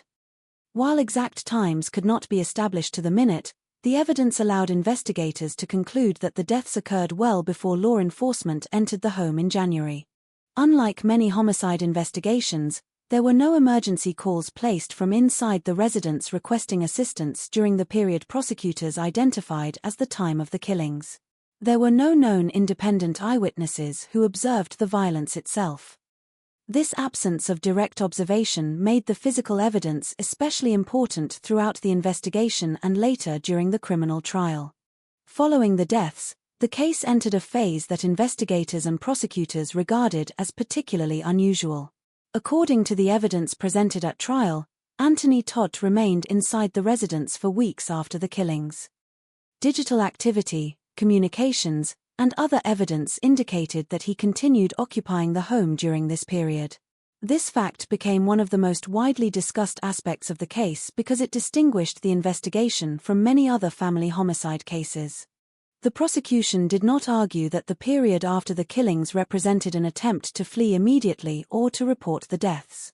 Instead, evidence suggested that Anthony Todt continued living in the residence until law enforcement eventually arrived. Investigators examined electronic devices, financial records, and other available documentation to understand his activities during those weeks and to establish an accurate timeline. As the investigation progressed, detectives compared Anthony Todt's statements with the physical evidence collected inside the residence. Initially, he made statements acknowledging responsibility. Later, however, he offered a substantially different account of what had happened. During his trial, he testified that Megan Todt had killed the children before he killed her. Prosecutors argued that this explanation was inconsistent with the forensic evidence and the overall condition of the crime scene. The absence of surviving witnesses meant that the jury's assessment depended heavily on objective evidence.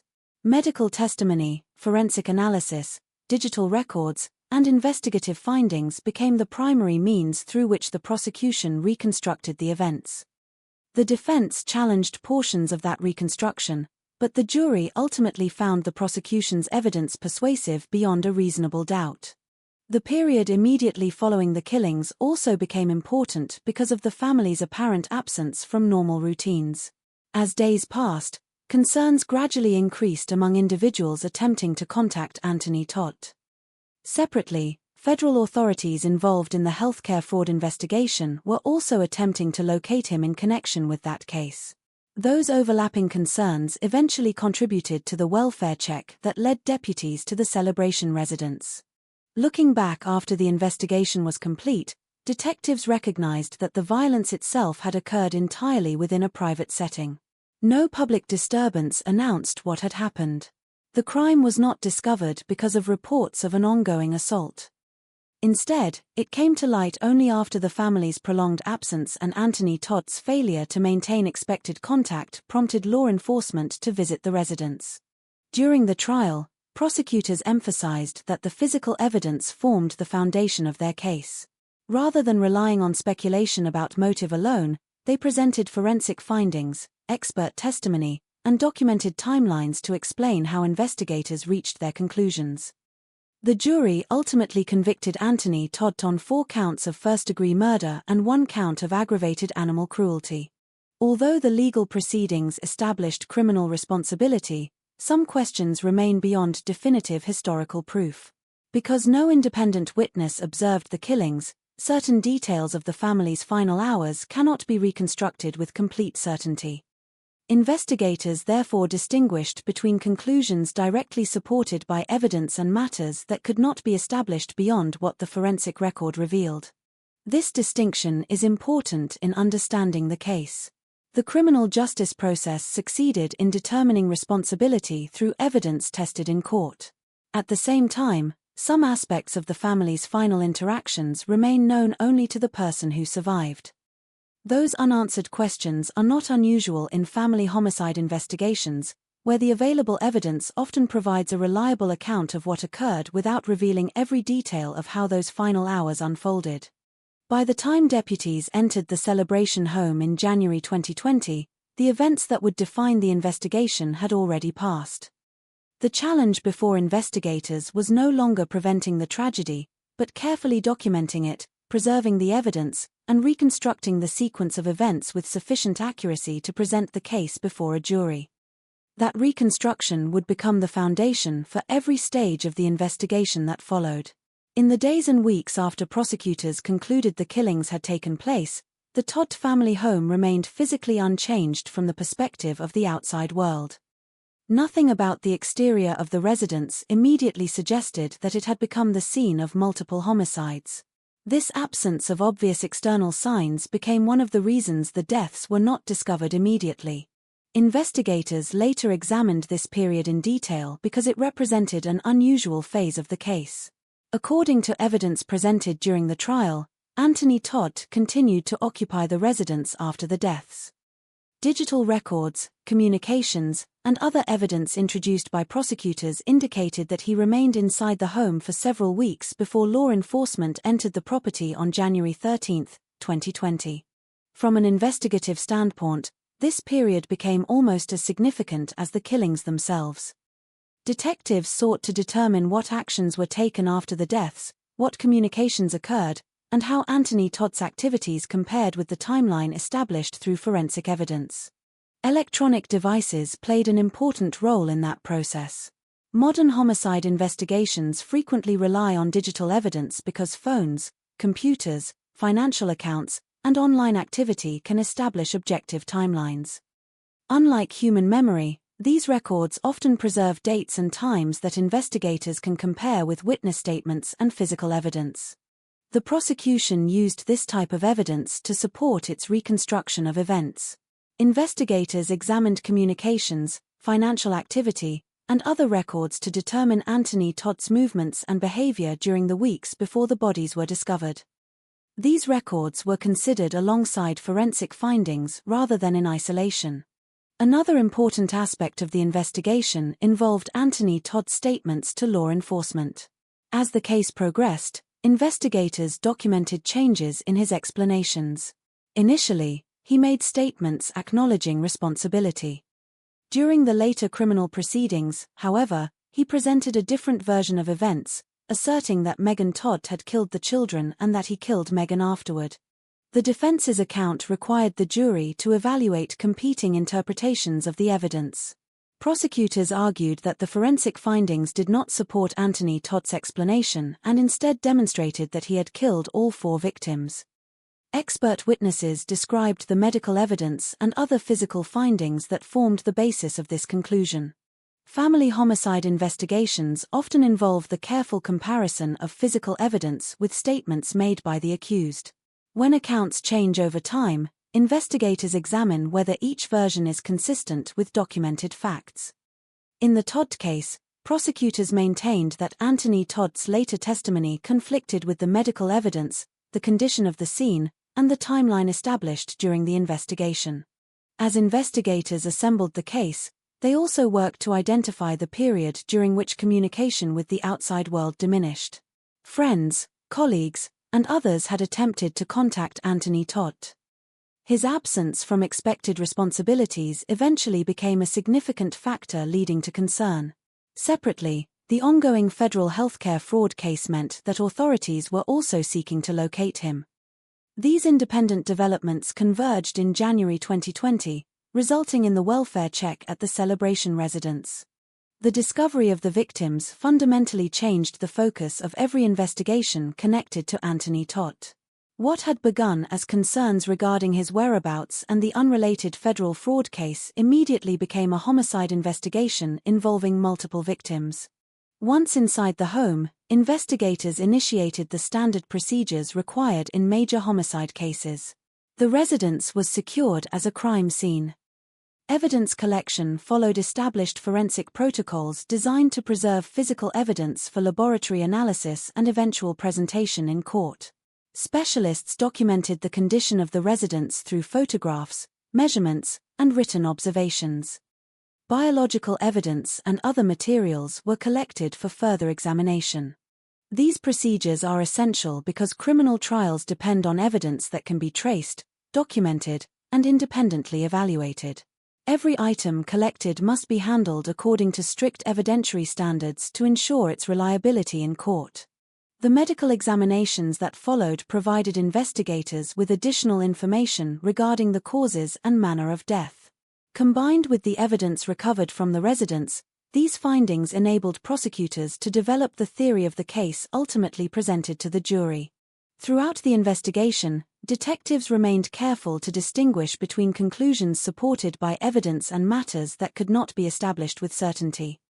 While the prosecution argued that Anthony Todd had administered diphenhydramine before the killings and then murdered his family, the exact sequence of every individual interaction inside the residence could not be directly observed because no independent witnesses survived. This limitation is not unusual in family homicide cases. Investigators frequently reconstruct events using forensic science rather than eyewitness testimony. The strength of such cases depends on whether the available evidence forms a consistent and persuasive account. In the Todd case, the jury concluded that it did. The weeks between the estimated time of death and the discovery of the victims continued to attract public attention long after the trial concluded. That period distinguished the case from many other homicide investigations and prompted questions about how prolonged isolation can delay the discovery of serious crimes. Investigators noted that modern patterns of communication, travel, and personal privacy can sometimes create circumstances in which prolonged absences do not immediately trigger alarm. In this case, however, concerns eventually accumulated from multiple directions, leading authorities to the home. By the time the investigation entered its next phase, detectives had established the broad framework of what they believed had occurred. They had identified the victims, documented the crime scene, collected forensic evidence, and interviewed the only surviving adult present at the residence. The case now moved into a more comprehensive investigative stage in which forensic specialists, detectives, prosecutors, and expert witnesses worked together to test every conclusion against the available evidence. That process would continue for months before the case was ultimately presented in court. Each piece of evidence would be examined individually and in combination with the rest of the record. The objective was not simply to describe a tragedy, but to determine, according to the legal standard required in a criminal trial, who was responsible for it. On January 13, 2020, deputies with the Osceola County Sheriff's Office arrived at the Todd family residence in Celebration, Florida, to conduct a welfare check. Their visit was prompted by growing concerns after Anthony Todd failed to appear for work and could not be readily contacted. At the same time, federal authorities involved in an unrelated healthcare fraud investigation were also attempting to locate him. These independent concerns ultimately led law enforcement to the residence. At the time deputies approached the home, they did not know they were about to enter a multiple homicide investigation. Welfare checks are a routine part of law enforcement duties and often conclude without evidence of criminal activity. In this instance, however, the circumstances quickly proved to be far more serious. Upon entering the residence, deputies discovered the bodies of Megan Todd, age 42, and the couple's 3 children, Alexander, age 13, Tyler, age 11, and Zoe, age 4. The family's dog was also found deceased. Anthony Todd was present inside the home and alive. The discovery immediately transformed the situation from a welfare check into a major homicide investigation. The residence was secured as a crime scene, and access was restricted to preserve evidence. Detectives, crime scene investigators, forensic specialists, and medical examiner personnel were notified and began the coordinated process required in a case involving multiple deaths. One of the first responsibilities for investigators was documenting the scene exactly as it was found. Standard forensic procedures required extensive photography, written documentation, measurements, and the careful collection of physical evidence. These steps are designed to preserve the condition of the scene for later analysis and presentation in court. Once a scene has been processed, it cannot be recreated, making accurate documentation essential. Investigators also began establishing a timeline. Initial observations suggested that the deaths had not occurred immediately before the welfare check. Medical examinations and forensic analysis later indicated that the victims had likely been deceased for several weeks before their discovery. Estimating the post-mortem interval involved considering multiple factors, including medical findings and the condition of the remains. While no method can determine an exact time of death after an extended period, The evidence allowed investigators to place the deaths within a general time frame. The fact that Anthony Todd remained in the residence became a significant aspect of the investigation. Detectives sought to determine his activities during the weeks between the estimated time of death and the arrival of law enforcement. This inquiry relied on multiple sources of evidence, including electronic records, financial information, communications, and witness interviews. Rather than depending on a single piece of evidence, investigators compared information from many independent sources to construct a coherent chronology. Crime scene processing also involved identifying and preserving biological evidence. Samples were collected and submitted for laboratory examination according to established forensic protocols. Medical examiners conducted autopsies to determine the causes and manners of death. Their findings later became an important component of the prosecution's case and were presented through expert testimony during trial. The investigation further examined medications and other items recovered from the residence. Prosecutors later argued that diphenhydramine, commonly sold under the brand name Benadryl, had been administered before the killings. This conclusion was based on evidence presented during the investigation and was evaluated alongside other forensic findings. As with all scientific evidence introduced at trial, it was subject to examination and cross-examination in court. In addition to physical evidence, investigators began reviewing digital evidence. Modern homicide investigations frequently depend upon electronic records because they can provide objective timelines. Mobile phones, computers, financial transactions, and communication records can help establish when devices were used, whether messages were sent, and how individuals interacted with others during relevant periods. These records became particularly valuable in the Todd case because there were no surviving independent witnesses to the events inside the home. Anthony Todd's statements also became part of the investigative record. Detectives documented his initial comments and later compared them with physical evidence recovered from the residence. As the investigation progressed, prosecutors argued that changes in his explanations were inconsistent with the forensic evidence. During the subsequent trial, both the prosecution and defense addressed these differing accounts, allowing the jury to evaluate them alongside expert testimony and documentary evidence. The discovery of the victims prompted extensive coordination among local law enforcement, forensic laboratories, the medical examiner's office, and prosecutors.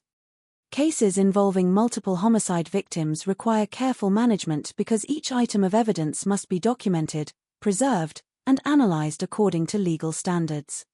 Maintaining the chain of custody for evidence is particularly important, ensuring that each item can be reliably identified from collection through courtroom presentation. Public attention intensified rapidly after authorities confirmed the deaths. News organizations reported that a family of 4 had been found deceased in a celebration home and that Anthony Todd had been taken into custody. At this early stage, investigators released only limited information while evidence collection and witness interviews continued. This approach is common in active homicide investigations, where premature disclosure can complicate witness testimony or affect ongoing investigative work. For detectives, however, the public announcement marked only the beginning of a much longer process. Discovering a crime scene answers one question, that a crime has occurred, but raises many others. Investigators still needed to determine the sequence of events, examine every available piece of evidence, and assess whether the evidence supported criminal charges. As the forensic examination progressed, the investigation shifted from documenting the scene to reconstructing the events that had taken place inside the residence. That reconstruction would require months of analysis, expert review, and legal preparation before the case was ultimately presented to a jury. The evidence collected during those first days inside the home would become the foundation upon which every later stage of the prosecution rested.